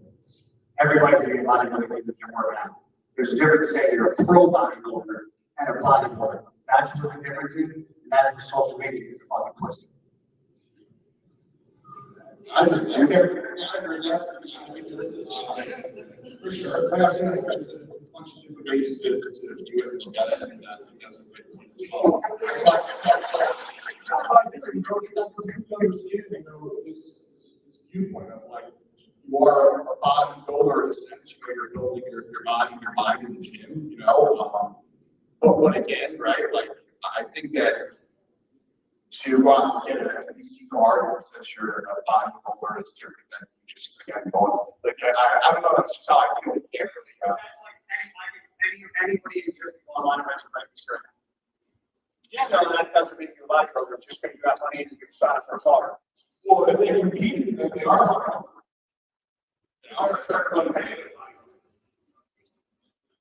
Yeah, I guess I'm a football player, not be a competitive football player. If we're gonna go in depth like that, I do agree. I can see that for sure. And I skateboarded for 8 years, I sucked. I skateboarded. I had to shake off like a fucking person. You get hairy once and I was a skater, and it was like good enough. You could sort of skateboard. But I still have a skateboard in my fucking garage and a snowboard.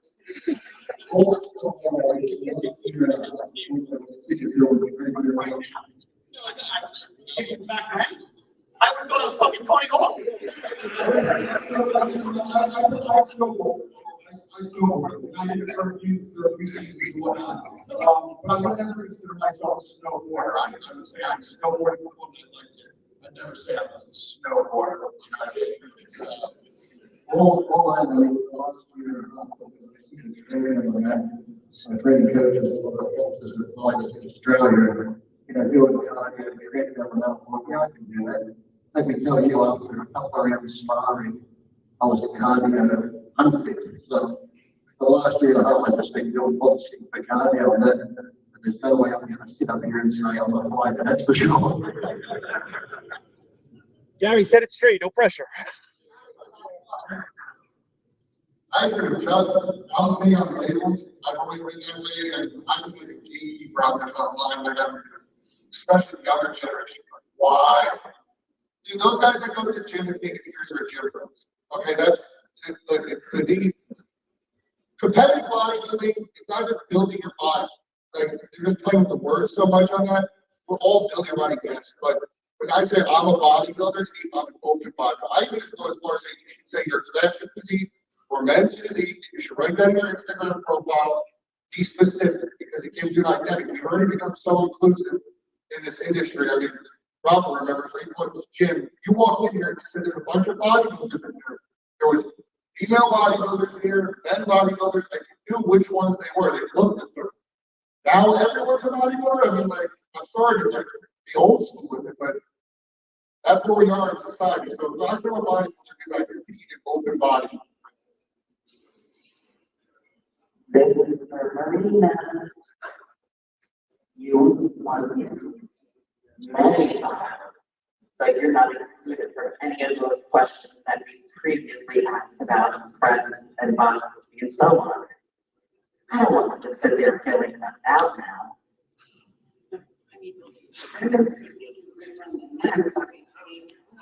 Me personally, I would probably start at 20 weeks, maybe even more. And sometimes 20 was not even enough. Lots of cardio, dieting, water drinking, wonderful. Yeah, so I guess 20, 24. I don't know how women do it now. Yeah. They still consider yourself a bodybuilder. Oh, no.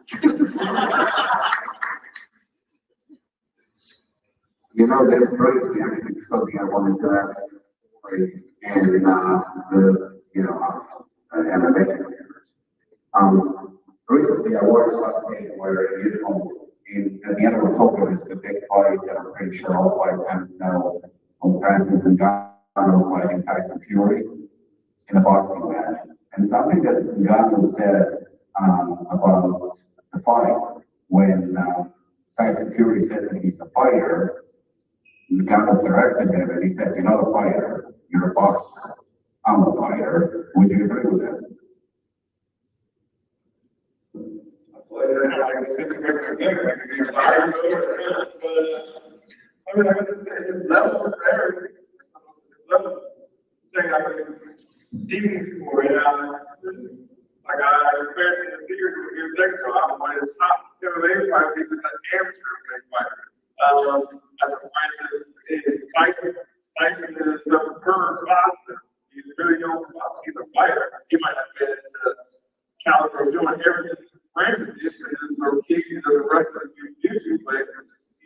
still a fighter. He was a fighter. He was a fighter. He was a fighter. He was a top tier. He was a John Rose, all of them, but he was a fighter. Everybody is something to a certain level, certain aspects. You got to start somewhere to get somewhere. There are those guys in the world that define to compete. Some of us got that never fall in the game. But they train, they fight. And just because you don't compete on that stage or any stage, just label you as a fighter for now. I'll even get one step further than you guys are right. Sure.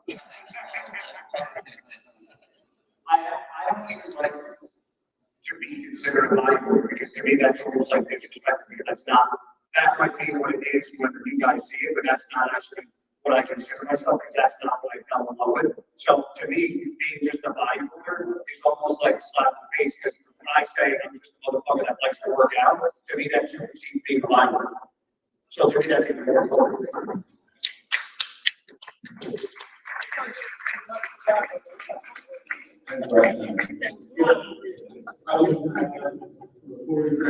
feel like the practitioner kind of specified his acts, what they are. I mean, when I was an amateur, people would say, oh, you UFC, which first of all, I would never say that.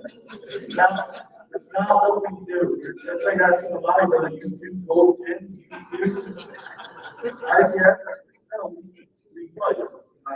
But yes, if somebody would ask me when I was an amateur fighter, or you went to UFC, I would say no, I'm an amateur fighter. But at the end of the day, so I feel like whatever level you're at, say what you think, and if somebody wants to cross the team and battle out, you can go there. At the end of the day, I think you are what you are. You know that if you want to specify, you can. So otherwise, I'm a fighter, you're a fighter. That's right.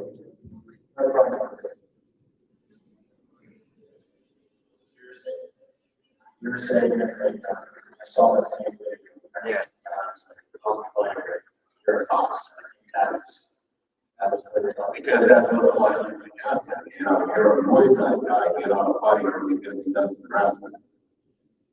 So, I mean, I think there's a reason why you see a lot of MMA fighters stepping into boxing rings, and then not a lot of boxers stepping into MMA teams. They're boxing fighters, and they're just stick to what they're good at, but it takes a real man to step into a boxing ring. Like, MMA fighters stepping into boxing rings, and obviously a lot of factors that are very when I do it, like, throw millions of dollars in my face, I'll step into the boxing ring and throw hands, like, part of our sport too. But I think it'll be really interesting, especially MMA is so much superseding boxing. You know what? I think it'll be interesting to start to see boxing step into MMA. So, Tyson Fury's a man first. He comes into the MMA cage and fights Francis Ngannou. I think that it's a real fight. So I don't have a problem with boxers saying fighters or MMA fighters saying fighters or Muay Thai fighters saying fighters. I do get really annoyed when we have a jiu-jitsu tournament and a lot of fights we get on. I think you're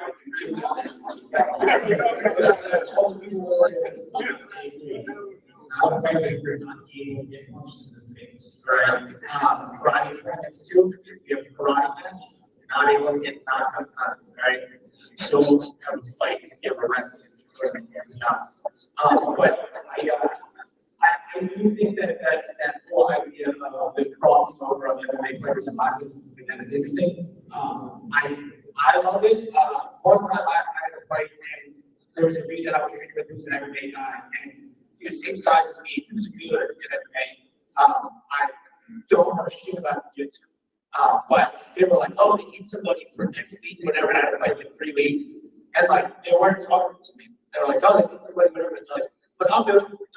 They're like, no, it's okay. Fuck, I'll do it, whatever. And like, of course, I got taken down and choked that hurt. I'm like, in the fucking first 30 seconds. But I almost put that dude to sleep. Fucking punched him in the face and hand in the mouth. And I thought that was a fight. It wasn't different. It was just like, oh, man, I don't know shit about this. Of course, I'm going to lose here. when we're standing up, there's like pretty much the same thing going on. I think that fighters can fight. But like, there's, I think, a stupid interest in like the crossover or stuff or whatever. It's like, I don't know. But I think truly, one of the things that annoys me is when somebody is like not actually doing it on a level where they say that that's what they are. Like, I understand the idea of you can certainly be a bodybuilder. You can certainly be, you know, somebody that does it just as a hobby. If that's how you want to like, like, who I get annoyed with people like, oh, I'm a fighter too, but they like never fought before their life. They just trained or they've had a couple of fights. Like, I mean, you're not a fighter, but somebody who's had a couple of fights. You know, like the thing that annoys me is like, I think everybody should be able to identify whatever they want to. You can call you whatever age you want to. You want me to call you whatever, like, you know, job title you want to find. You want me to like be still like right now. Cool. I'll call you whatever your face you feel good, right? That doesn't mean that I need to believe it. But I truly feel is like there's this thing where people really want to feel like they've done something, but they haven't paid the price of admission. So there's this thing that when people say, I'm a fighter, I like get so, oh, cool, that's great. You and I do this thing together. Okay, like, what do you fight? Like, oh, you know, I've been training kickboxing for like 6 months. Okay, very different, right? Or like people like you go to a bar and like I'm sitting there like waiting for somebody, I don't drink, I'm like waiting for somebody, and somebody's like, oh, what are you doing? I'm like, nothing. So I don't know, like, what do you do? Nothing. They're like, I don't know, like, what do you do? I've been playing Muay Thai professionally. And people are like, oh, cool. I would do that. Okay. Cool. Okay. You're like, yeah, they wanted me to do that. It's like, who is saying? Like, who is saying that they wanted you to do that? Oh, my cousin does that. It's like, okay, cool. So what's your job? It's like, well, I'm a tax accountant. I took 6th grade math too, but I could do that. It's like, I'm not, nobody's like saying like, oh yeah, I could do that. They're like, oh yeah, they wanted me to be a tax accountant. It's like, nah, dude, you don't get paid a lot, and you fucking kick your own ass in the gym all the time, and it sucks. And the price of admission is fucking steep, right? But you gotta do it in order to be the fucking gigantic bag of meat and fucking giant person. You kind of fucking show up and do the things that nobody fucking wants to do. So you get the things that nobody else has, right? So sitting on your fighter, and we're talking like being 5 a.m. and running your ass off and until 10:30. No one wants to do that. You're a fighter because you fucking do that, right? These guys are bodybuilders because they do that. It's like it's cool to want that, right? And maybe I'm a prick for saying like, no, you're not a fighter, or like, no, you're not a bodybuilder. I don't have like rights to tell somebody that I'm a bodybuilder sometimes, right? But if you want that, you need to pay the price for admission. And it's fucking steep. And it's way easier to be competent than it is to like try your best for greatness. And like that to me, like breaks my heart when somebody was like, oh, I'm a fighter. Oh, really? Oh, I've been training kickboxing for 6 months. Yeah, same thing, but yeah, totally same thing, you know? And I feel like maybe some of these guys are being really nice. I feel like last year people were less nice about, but I feel like this year they're being very, very diplomatic and saying like, yeah, anybody can be a bodybuilder. Like, sure, maybe it's different thing, but like because you fought your pajamas last weekend, fought your pajamas, you know, in my wrestlers doesn't make you a fighter, and like because you competed a couple of times, I wouldn't say that you're a fighter. It doesn't mean you're a bad person. I'm a better person than you, but I'm broke and I've had 240 stitches in my face, and I'm fucking old and beat up because of a fight. That's all I got. You know what I mean?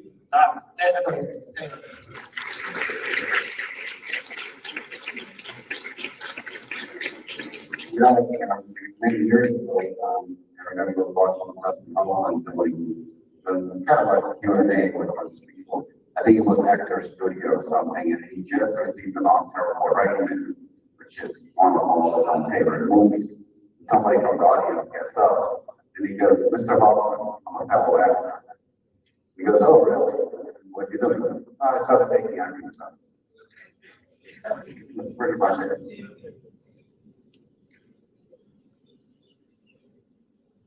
So this is two questions.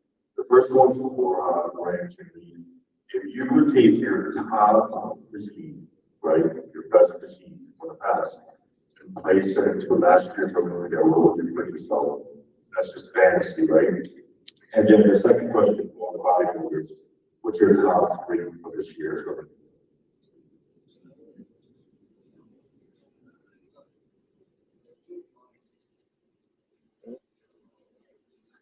You know, with even probably last year's Olympia, I was always outspoken, the judges said unlikely, I was still have last. I think I was in the show because I was generally always suspended, so I probably would have been on stage anyway, and I watched it, was it? you're saying I take my best position ever, stay fast with the past.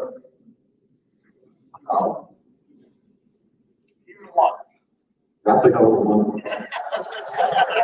I mean, you know, just like the guys, this is all about the question now, which is whatever, you know, sure, so, but yeah, I think against Derek, I think I match up very well. We took 2009 Olympia, 2011 from passing victory, was 242 on stage.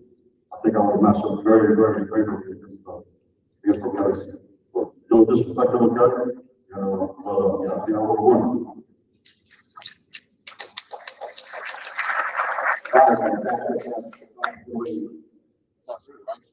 Oh, this year, Derek, Nick Walker, Derek, Nick Walker. No particular order, Derek, United States.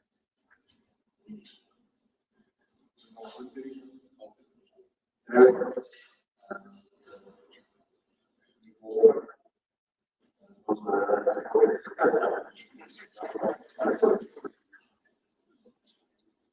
really like it. I see it's taking that. It'd be a tough battle here and there, but I guess that would be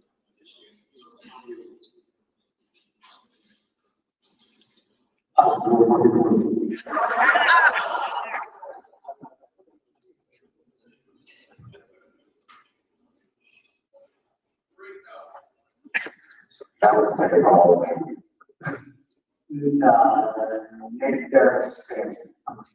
I'd say Nick.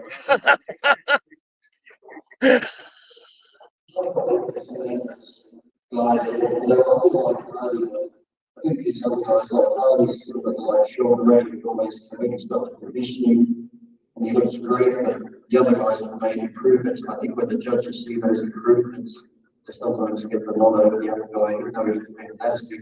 The other guys have improved, and I think the judges reward those with more. Who's gonna go first? All right, I have a question for the guy. How do you think the fitness, how do you think the fitness industry is affected by social media? Do you think it's hurting your body?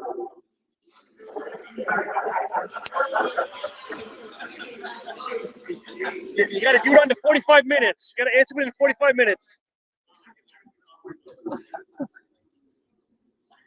I understand that you get engaged, 41 and older. I started social media around, so I know there's my records point but this is my viewpoint of it, and it's just how I feel. Earn the right to fill yourself and have somebody know. Like, meaning we earn the respect and we turn pro and fill in your stage. Like, that's how we got magazines and we turned pro. And like, I just started filming myself because I thought I looked good in the mirror. I actually think it's embarrassing when people set up tripods and film themselves. I'm like, I actually could never do that because to me that's embarrassing. I'm not saying that. I'm not saying that.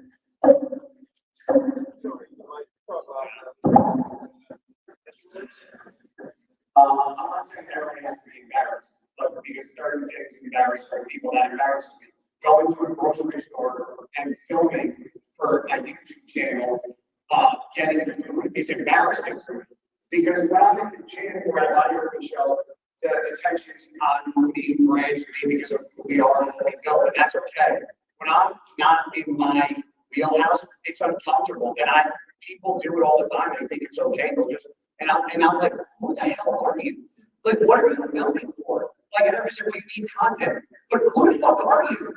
Like, be, like, I'm sorry, earn the right to be here. And I know that sounds stupid, but if you put the phone down and just fucking focus on the shit in the gym and train your balls off, people will be in your accountability. That's our point. Just earn the fucking right to be filmed. So that's what, and I think if more people put time and energy into the gym and not into filming, their physique will look a lot like better.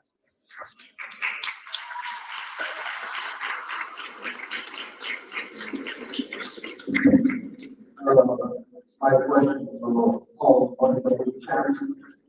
So that time I think the young people, the young guys come to the gym and start training. So to be honest, all of them, all of them looking for shortcuts, something. So the question is, what's your advice to the young generation, especially for teenagers? Because caring about young generation is very important. You might have an opinion, so what's your advice? Everything goes like be patient, as I said, easy and slow. Now maybe you tell something from your own experience. And the second one question is what to do, in your opinion, to make bodybuilding and competitive bodybuilding more attractive to public. Also, the guy was saying before, when I started bodybuilding, I wanted to look like a human. I never said I wanted to be a bodybuilder. It just happened when I started building the physique. I went into competing, things went from there. So the main thing is, like I tell the young kids, it just takes time, it takes patience, it takes years. Like I said, in this society now, everything's going to be happening overnight. I get in the arguments with young kids all the time because they've got their phones in the gym. But I don't want to use it, I've got to do something. You know, there's music in the gym, but that's just background noise. I don't pay attention to it. You know, I see guys have their phone for music, but then they go through the phone, they get a bit of song, they see there's messages on there. I said, well, that's another sport. When I watch my friends who fight professionally in Australia, when I watch them train, I don't see them when it's sparring in between rounds, they check their phones in the corner and stuff like that. So, you know, it's like, unless you're a doctor or a heart surgeon, you don't need to people don't in the gym while you're training. Focus on what you're doing, train as hard as you can, and just, you know, things will happen. But the main thing is just be patient. And when I was growing up training, it was all about training and nutrition and everything. Sadly, now everything's going to for young kids. What drugs should I take? I'm 18 years old. I thought the other day I was arguing with a kid. I'm 18, should I take steroids? I said no. He's like, why not? I said, because you're too young, just train. And use your natural ability, go as far as you can. You can't only go to the next level, that's what we have to do. Think about it then. It's like, when I'm 18, I'll be training a year and a plateau. And I thought, 4 years, like, you know, we're all going to think plateaus along the way. But I think these people want it overnight. And the thing is, too, it's like, for some reason, I just started training and this is what happened. A lot of guys, I got friends who play tennis on the weekend, but they're not saying, oh, next year I'm going to go to Djokovic or these people. I got friends who play good golf, but they're not talking about that. But for some reason, everyone that goes into the gym and just swings thinks they can be a professional bodybuilder. And it's like, well, you know, I took what you're taking, I took what you're like, you think it's that easy? It's not like that. So I don't think it's just train hard. Like I said, it's going to happen, it's going to happen. It's just patient. Patience is the main thing. And it's not always about training. I think guys with some of the worst disease. We get about it mentally, that's the main thing. Because bodybuilding, probably fighting and stuff like that, it comes down to the mental strength sometimes even the physical strength. Because there's been days I didn't want to get up and do stuff. But it's just like I said, you've got to control the mind. Because your body's always going to give out before your mind does. And stuff like that. Even when I was training, sometimes the mind will give out. You get to that point where you're in so much pain training, your mind's saying stop. And you just got to keep pushing past that. And a lot of people don't want to do that. A lot of people don't want to be, they're uncomfortable where you're slowing and throwing up and stuff like that. The main thing is just be patient. Just feel that it's going to take years and years and years. Like you said, it's bodybuilding, it's not sprint. It's going to take you decades or longer to get things where you want. Coming into my first competition, I was my girl was 10 years. And My first competition, for my best look ever, I can beat my company state league. But it took 15, 16 years to do that. So it's not, it doesn't happen overnight, you know. You get it, so it took time. You know, I'm coming easy. And like we were saying, man, if you can't go to a local knowledge show, you know, local show period, man, without taking all these supplements, drugs, and all that stuff, in the wrong sport. You ain't got it, no drugs can give it to you, period. And, you know, it's, you gotta have training, you gotta have a diet, you gotta have education, the discipline to make it happen. And if you don't have that, you're not gonna make it. So, it's a marathon, like I said, it's not, everybody wants to have a life, you're gonna have a life. You know, when you're in the gym, gotta focus training, you gotta train. You gotta be, you know, it's things. You know, you gotta believe, right? I'm gonna put up a tripod, selfies, levels, so then you're gonna put up, when I was just gonna be, I'm gonna tell myself, you train with me, you pull out the cell phone, you're out. You know, so I thought we was pulling up the court for, you try to pull out and work out, and shit don't stop, man. Especially when I was competing from their training. If you're pulling out a tripod, and you're already taking your focus off your workout on something else. And so now you're not focused on your business, what you're trying to do. And so I laugh at us, you got to do that, especially on competing, you know, like, stay focused. Oh, you hit that, I don't have to focus. So that's the difference.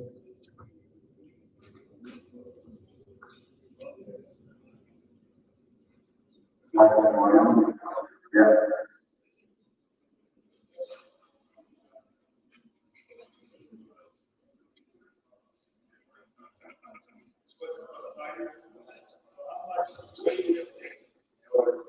TPP training. You get more conditions, how do you go about training? So, I've been 10 years, I've been saying 2 or 3 times a week. It also depends on the state. For up to the last 4 weeks again, it just depends. Like 2 or 3 times, I separate out the lower body one day, the lower body next day, do the third, like a lighter full body, before one day, before one. But you don't want to focus on, like I said, like for example, I'm focusing on the camera, not focusing on you. I know guys are going to the gym and listen, they're not focusing on their cardio being lifted, they're like getting strong. You can't do that. You gotta separate the two. So some days I go in there and I'm lifting heavy. Those last 4 to 5 weeks, like lifting light speed, cardio, muscle conditioning, or sparring or training, whenever it's drilling at a high pace, get my conditioning and cardio there. And then when it's time to go spar without worrying about is my cardio going to last, and I push myself hard enough in those drills where I know it's muscle memory. You just focus on dominating this opponent, dominating my opponent, or dominating my sparring partner, whatever it is. Implement exactly what I'm working on. And then when I get back to the gym and drill or focus on the cardio, like aerodynamics, strength, or battle workouts, balls and stuff like that. That's when I'm focusing on getting my cardio to a certain point. But when it's time to get to sparring or to fight, separate everything else. Everything has their own category. Yeah, but definitely space problems. I live as part of it. Strength and conditioning is part of it. For me, I get my lifts in the morning. I work at the job. I'm still up. I do roofing inside every day, so I gotta get my lifts in when I can. I train at night, so my lifts take 45 minutes. So I gotta push the pace, but there are certain parts of my camp where I'm lifting a lot more heavy, like we said. And then there's times where I turn it down, you're focused on your little things, and it's more about the conditioning and also. But there's definitely times when I'm trying to push the weights up. My first love ever before when I was wrestling, I love all season wrestling. I love lifting heavy. I love bodybuilding. I love bodybuilding when I was younger. So there's definitely a part of me that's still like enjoys lifting when I'm in my off season, but it's still tailored towards my. It's the same thing. I'm trying to get stronger. I'm trying to really beat the little things and also to get stronger, make sure to take care of my injuries. So when I go into the camp, I'm at my best, my top shape when it comes to strength and ability, that I can shave down into those absolute monsters that's in the cage. That's my goal. That's how I approach it.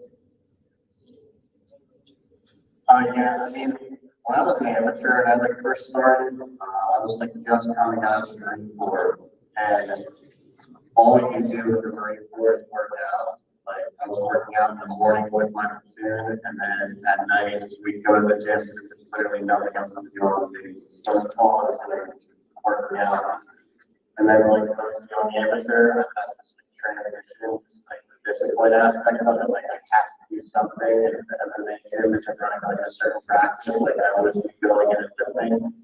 But I feel like now it's the grow, like I focus more on my MMA skills and techniques. And I have a strength and conditioning gym I go to, and they give me workouts that will help me with like my kicks, my punches, my serves, my power, my explosiveness, like, and I feel like it also depends on the weight class. I don't know if you guys agree, like, Luke's a big ass fighter, it's like, he could lift heavy and shit like that, like, me fighting at 170, like, I can't really get that big off the cage, if that makes sense. Yeah, so, I mean, being fit is a super big part of any sport, but it's a super big part of fighting. Plus, you step into a regular cage, almost think if you want to like a bunch of shredded and sex, right? You gotta have like a really bad spot. I have a lot of people that pay attention to it. But the biggest thing that I see, Narada told you that I'm 1,000 years old, so the biggest thing that I see is that when I start to do a little bit of like weightlifting stuff, I feel actually at this point a hormonal response. Right? I feel like I want to fight. Right?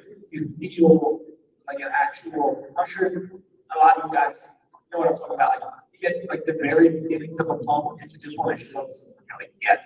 But I really think that like lifting and just doing some resistance training, one way or another, with body weight stuff, can be really, really helpful for me. Like, motivated kind of like mental aspect as well as a physical, and just having a strong body is going to keep you healthier, safer, able to do things you need to do. But I've definitely seen a lot of people focus way too much on that, not nearly skills, and then you can do like being strong and fit and healthy is important, and it's going to keep you safe and like more free of injuries, and also able to fight at a smaller weight class, like you're shredded versus sloppy dude. But you really definitely need to let that be supplemented to the things that like is the task at hand, and that is trying to kill another person is trying to kill you. Yeah.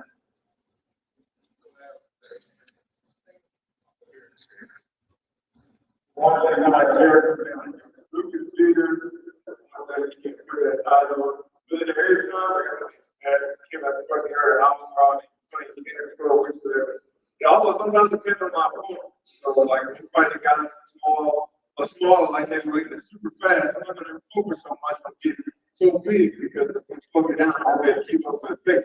So then they do more of a kind of hip training, lower weight with lots of reps. It's all for working conditioning and speed. Now I'm going against a guy with a big body, strong, beauty, grab you, don't throw you. Well, then that can be more based on you don't move heavy weight to the left reps, just to get bigger and get stronger. So, like I said, all has a category, all kind of pieces, and I've been continuing to on your opponent, on the situation, on the, you gotta go out there and put on a spectacular performance, you go out there and get a big one-hit knockout, or you go out there and just dominate somebody. You go out there and try to dominate somebody, as opposed to staying smaller, leaner, faster. I want to go out there and look for that one shot now. I'm going to get some power, I'm going to get some ass. It's going to be a lot of squats, getting legs real huge. And then I'm cutting down, keeping my size. Now, it's that cadence, you're going to be like 230, 235. Where I hit you, you're going to feel it. You know, out there nowadays, I'm going to try to get to the cage at like 220, 225, where I can move around and outwork. So again, all depends on what you expect of your expected fight.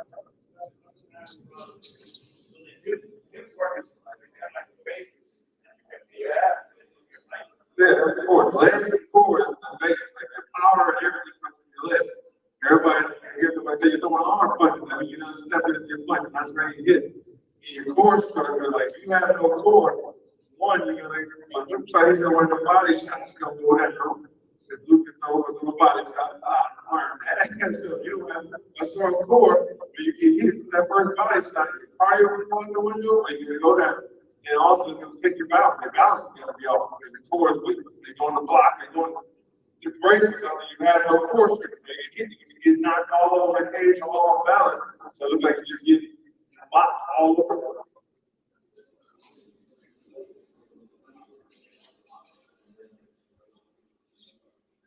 This is for all the bodybuilders.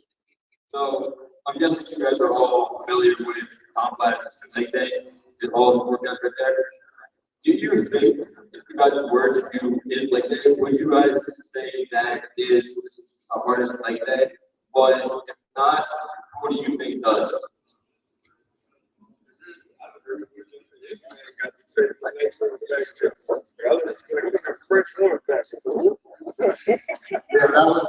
like it was great. I have hard leg days, but that was like,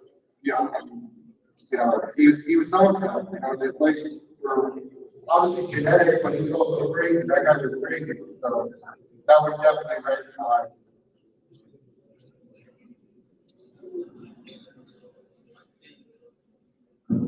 I think it ranks from the highest for kilograms body weight hard, right? I don't think there's a hardest worker in the room because like everyone's working hard because there's so much tremendous amount of leg days. I've been through many myself, replicating Tom's, also replicating other legends. Look at Ron with 800 pounds of fat. Look that like that, right? So I think that there's, I think it's definitely one of the toughest. We can say that there's a toughest, it's all subjective towards what your body is going to be able to. Squats might be easy for you, but leg thrusts might vary, right? So I guess it's first dependent.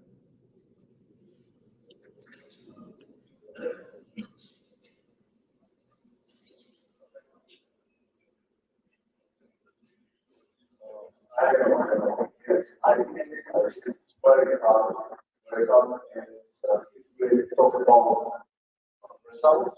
I think, yes, where is the result of training by complex. So I'll go on that. I remember just Robin, my coach, I remember when he went down 2 years ago, to go see Brand.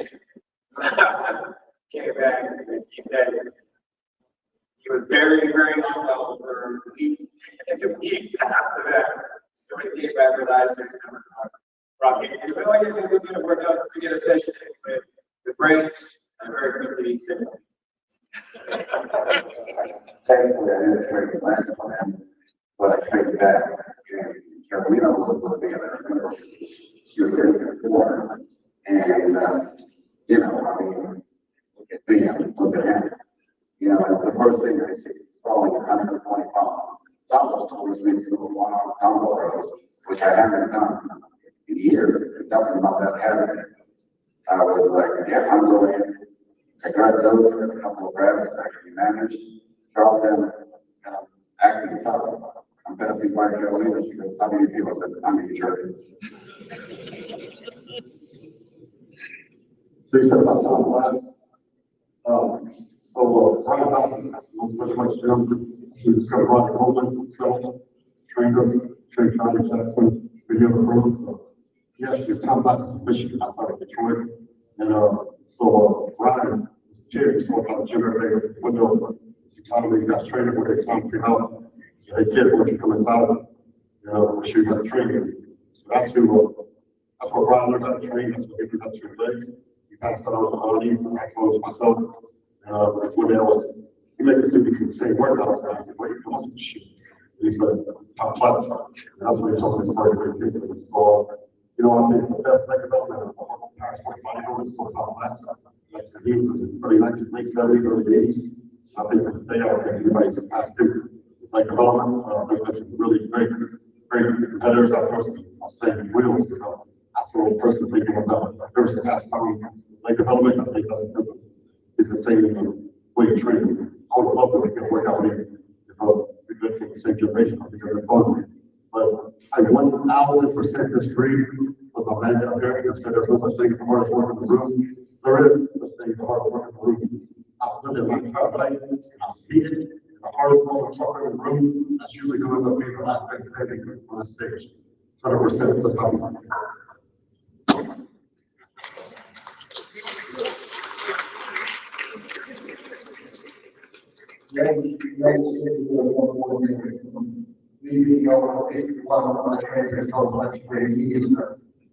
I can speak to those things about these workouts, my very first thing when you're a bit on, don't go to that point where you just go to crazy. I mean, like, you'll get everything out of you, you'll become partial or half race when you can't do anymore.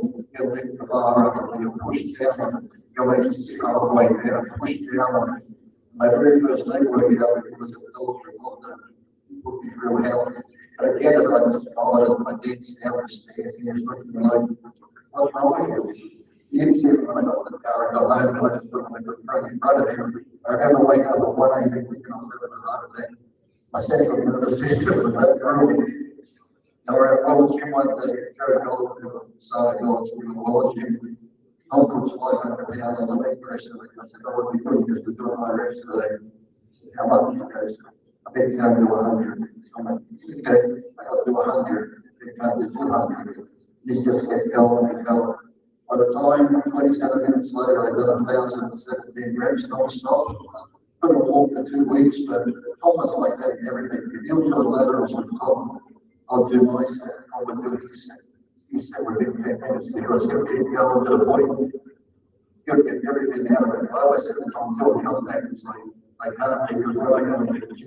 He's giving his memory, he doesn't like talking. He just has that passion, he gets so into it. And training in somebody like that, you can do it. So I would have loved to see Bridge and Tom training because that would have been a workout for college for sure. So sure hook it up and still getting to push through on that. It's like, he was great on every body part. So it's a lot of experience. It was great when he trained and it showed him how to see that passion for it. So I have many nights in my head. I like the leg extensions. When you did it normally, you don't do anymore. When you couldn't do anymore, you would bring your legs up and do like when you couldn't do that, you bring your legs up, your legs in order, you push down on the go resistance against you. So many times after just 7 sets of leg extensions, I was ready to go up in the garbage. We had squats together, we had a big press and stuff like that. So always a different version. Two hardest leg workouts I've had. I trained with Rand more than any bodybuilder in my entire career. One of my closest friends, and I started using on 2 different uses. One for trials and one for branch. And as far as hardest worker in the room, I mean, I've trained with a lot of guys I've ever in the world, and nobody checks in the way branch checks in to training. So I mean, when you train with as many people as me, or branch, or you've been around as long as we branch after the season as being branch, I think then you're kind of realizing the hardest workers in the room after a period of time.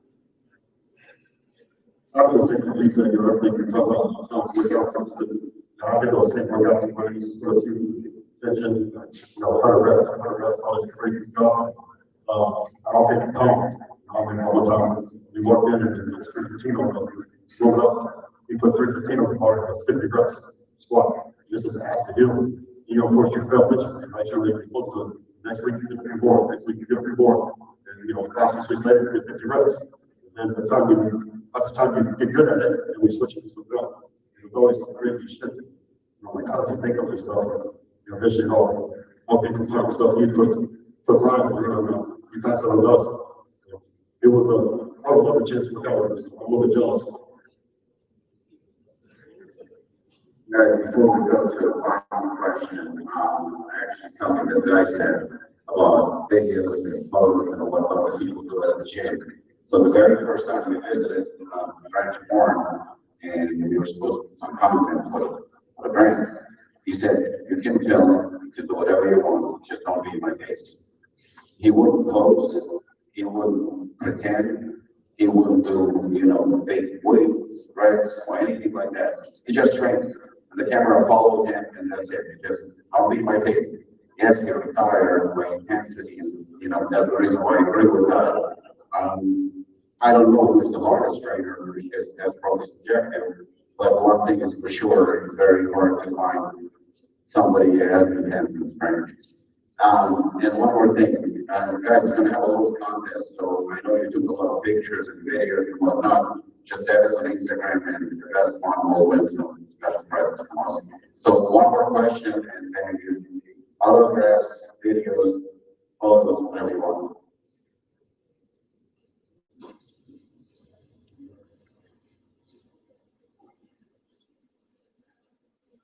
I was wondering, going with the partner, I didn't know how much volume to get versus how much for people for training.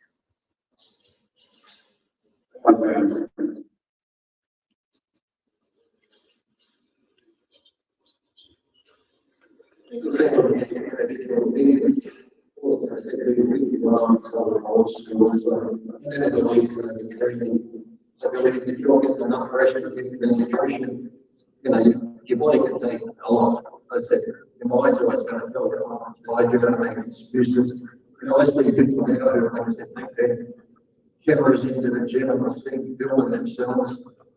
And then they'll post something up, kill it today. You can feel shit down in your with your phone. So it's like, you know, I don't know what I think. Most people know what overtraining is. These guys, if they're overtraining, they'll go to the gym, they won't eat. They go out on the weekends, party or the weekend, and come Monday, oh, I must be overtraining. They don't know what overtraining is. But I said, your body can think, oh, it's got to do visual things. There's always old school high volume.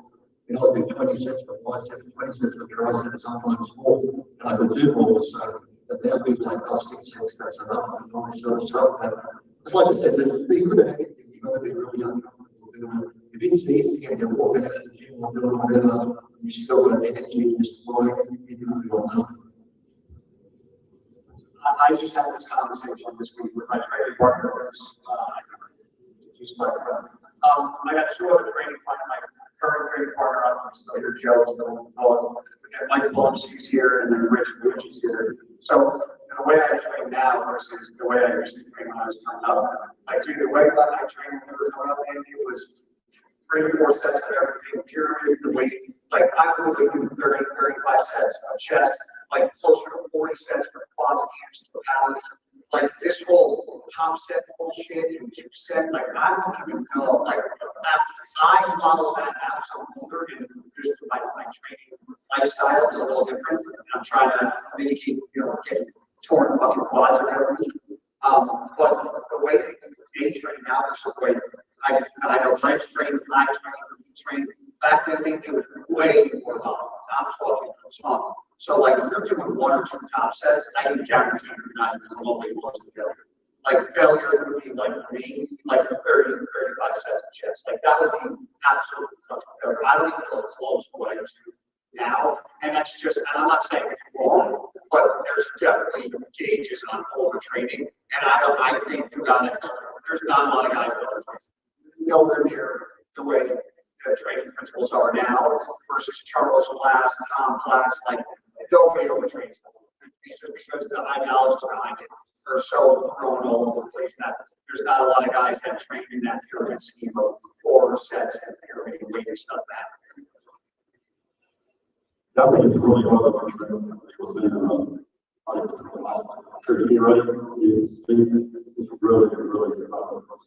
I'm not just saying possible way to training.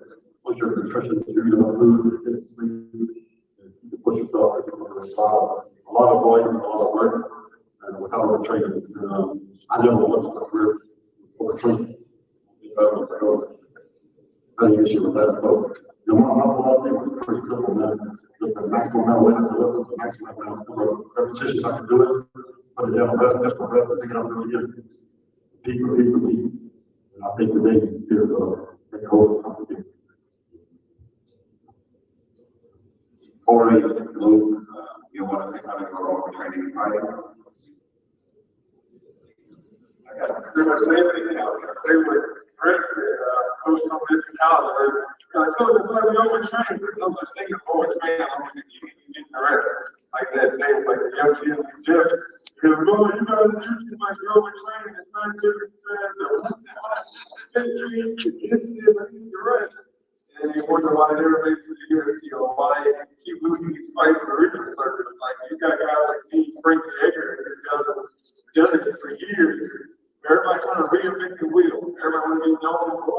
finish your workout now.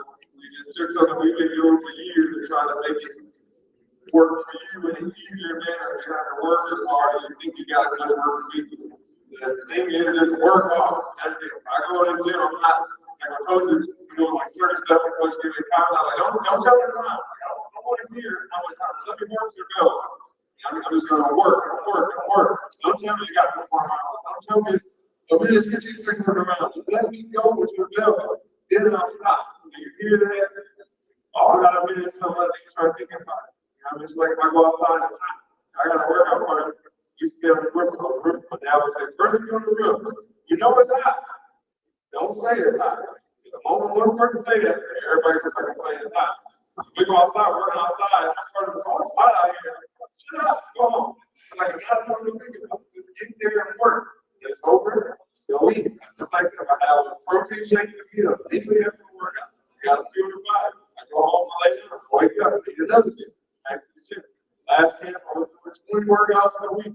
Innovation.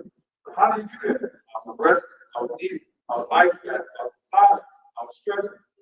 I didn't have it 3 times a day, but that's the technique, live your life. So, like, there's no such thing at all. Like, there is, but it's very hard, almost at the top, to overtrain.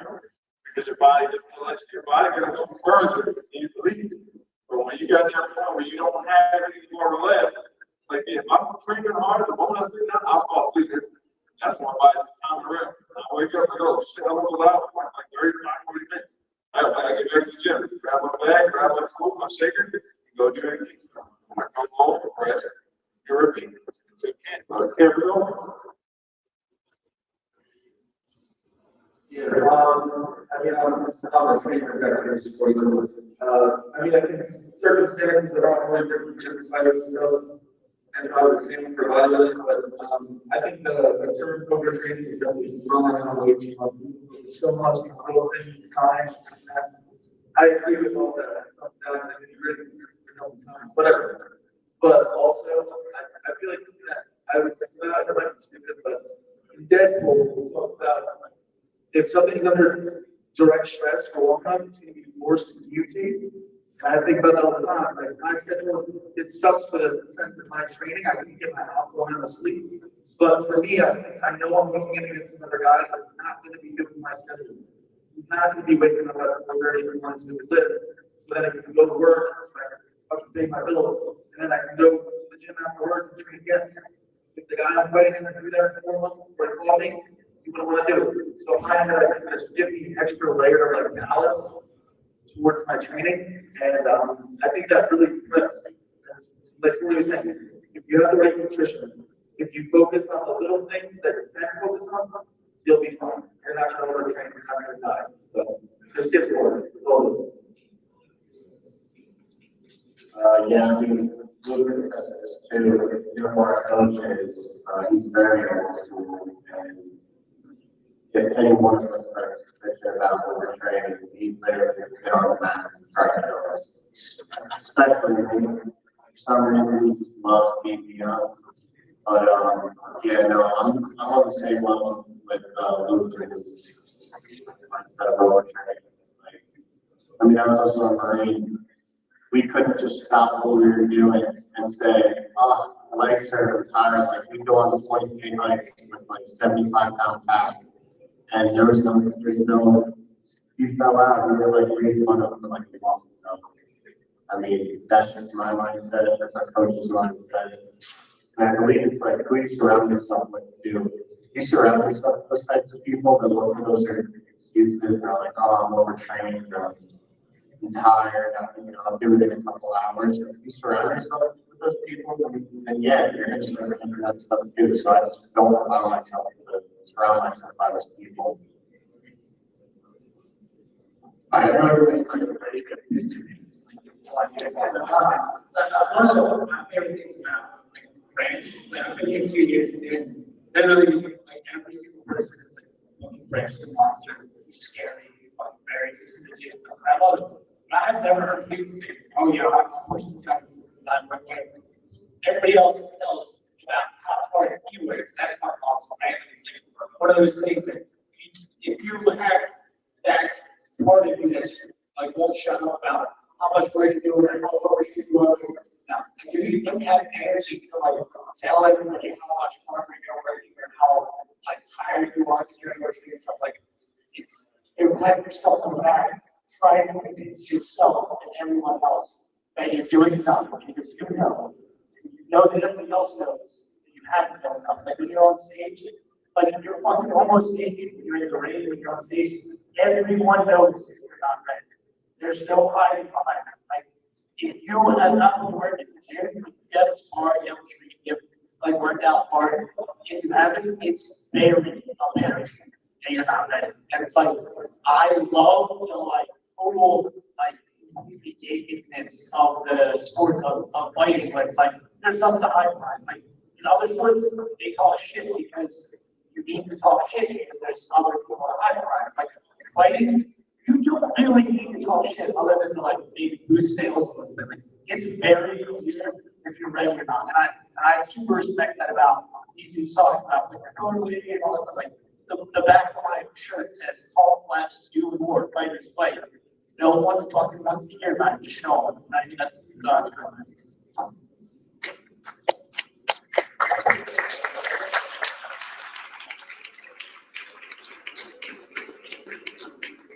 I want to say thank you to all the guests on the panel. You guys are special athletes.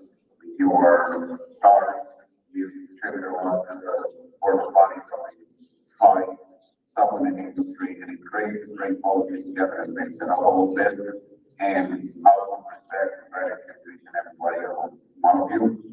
Guys, seminar is over, and you're free to approach any of your favorite fighters, bodybuilders, friends, sign autographs, take pictures, reach out, whatever.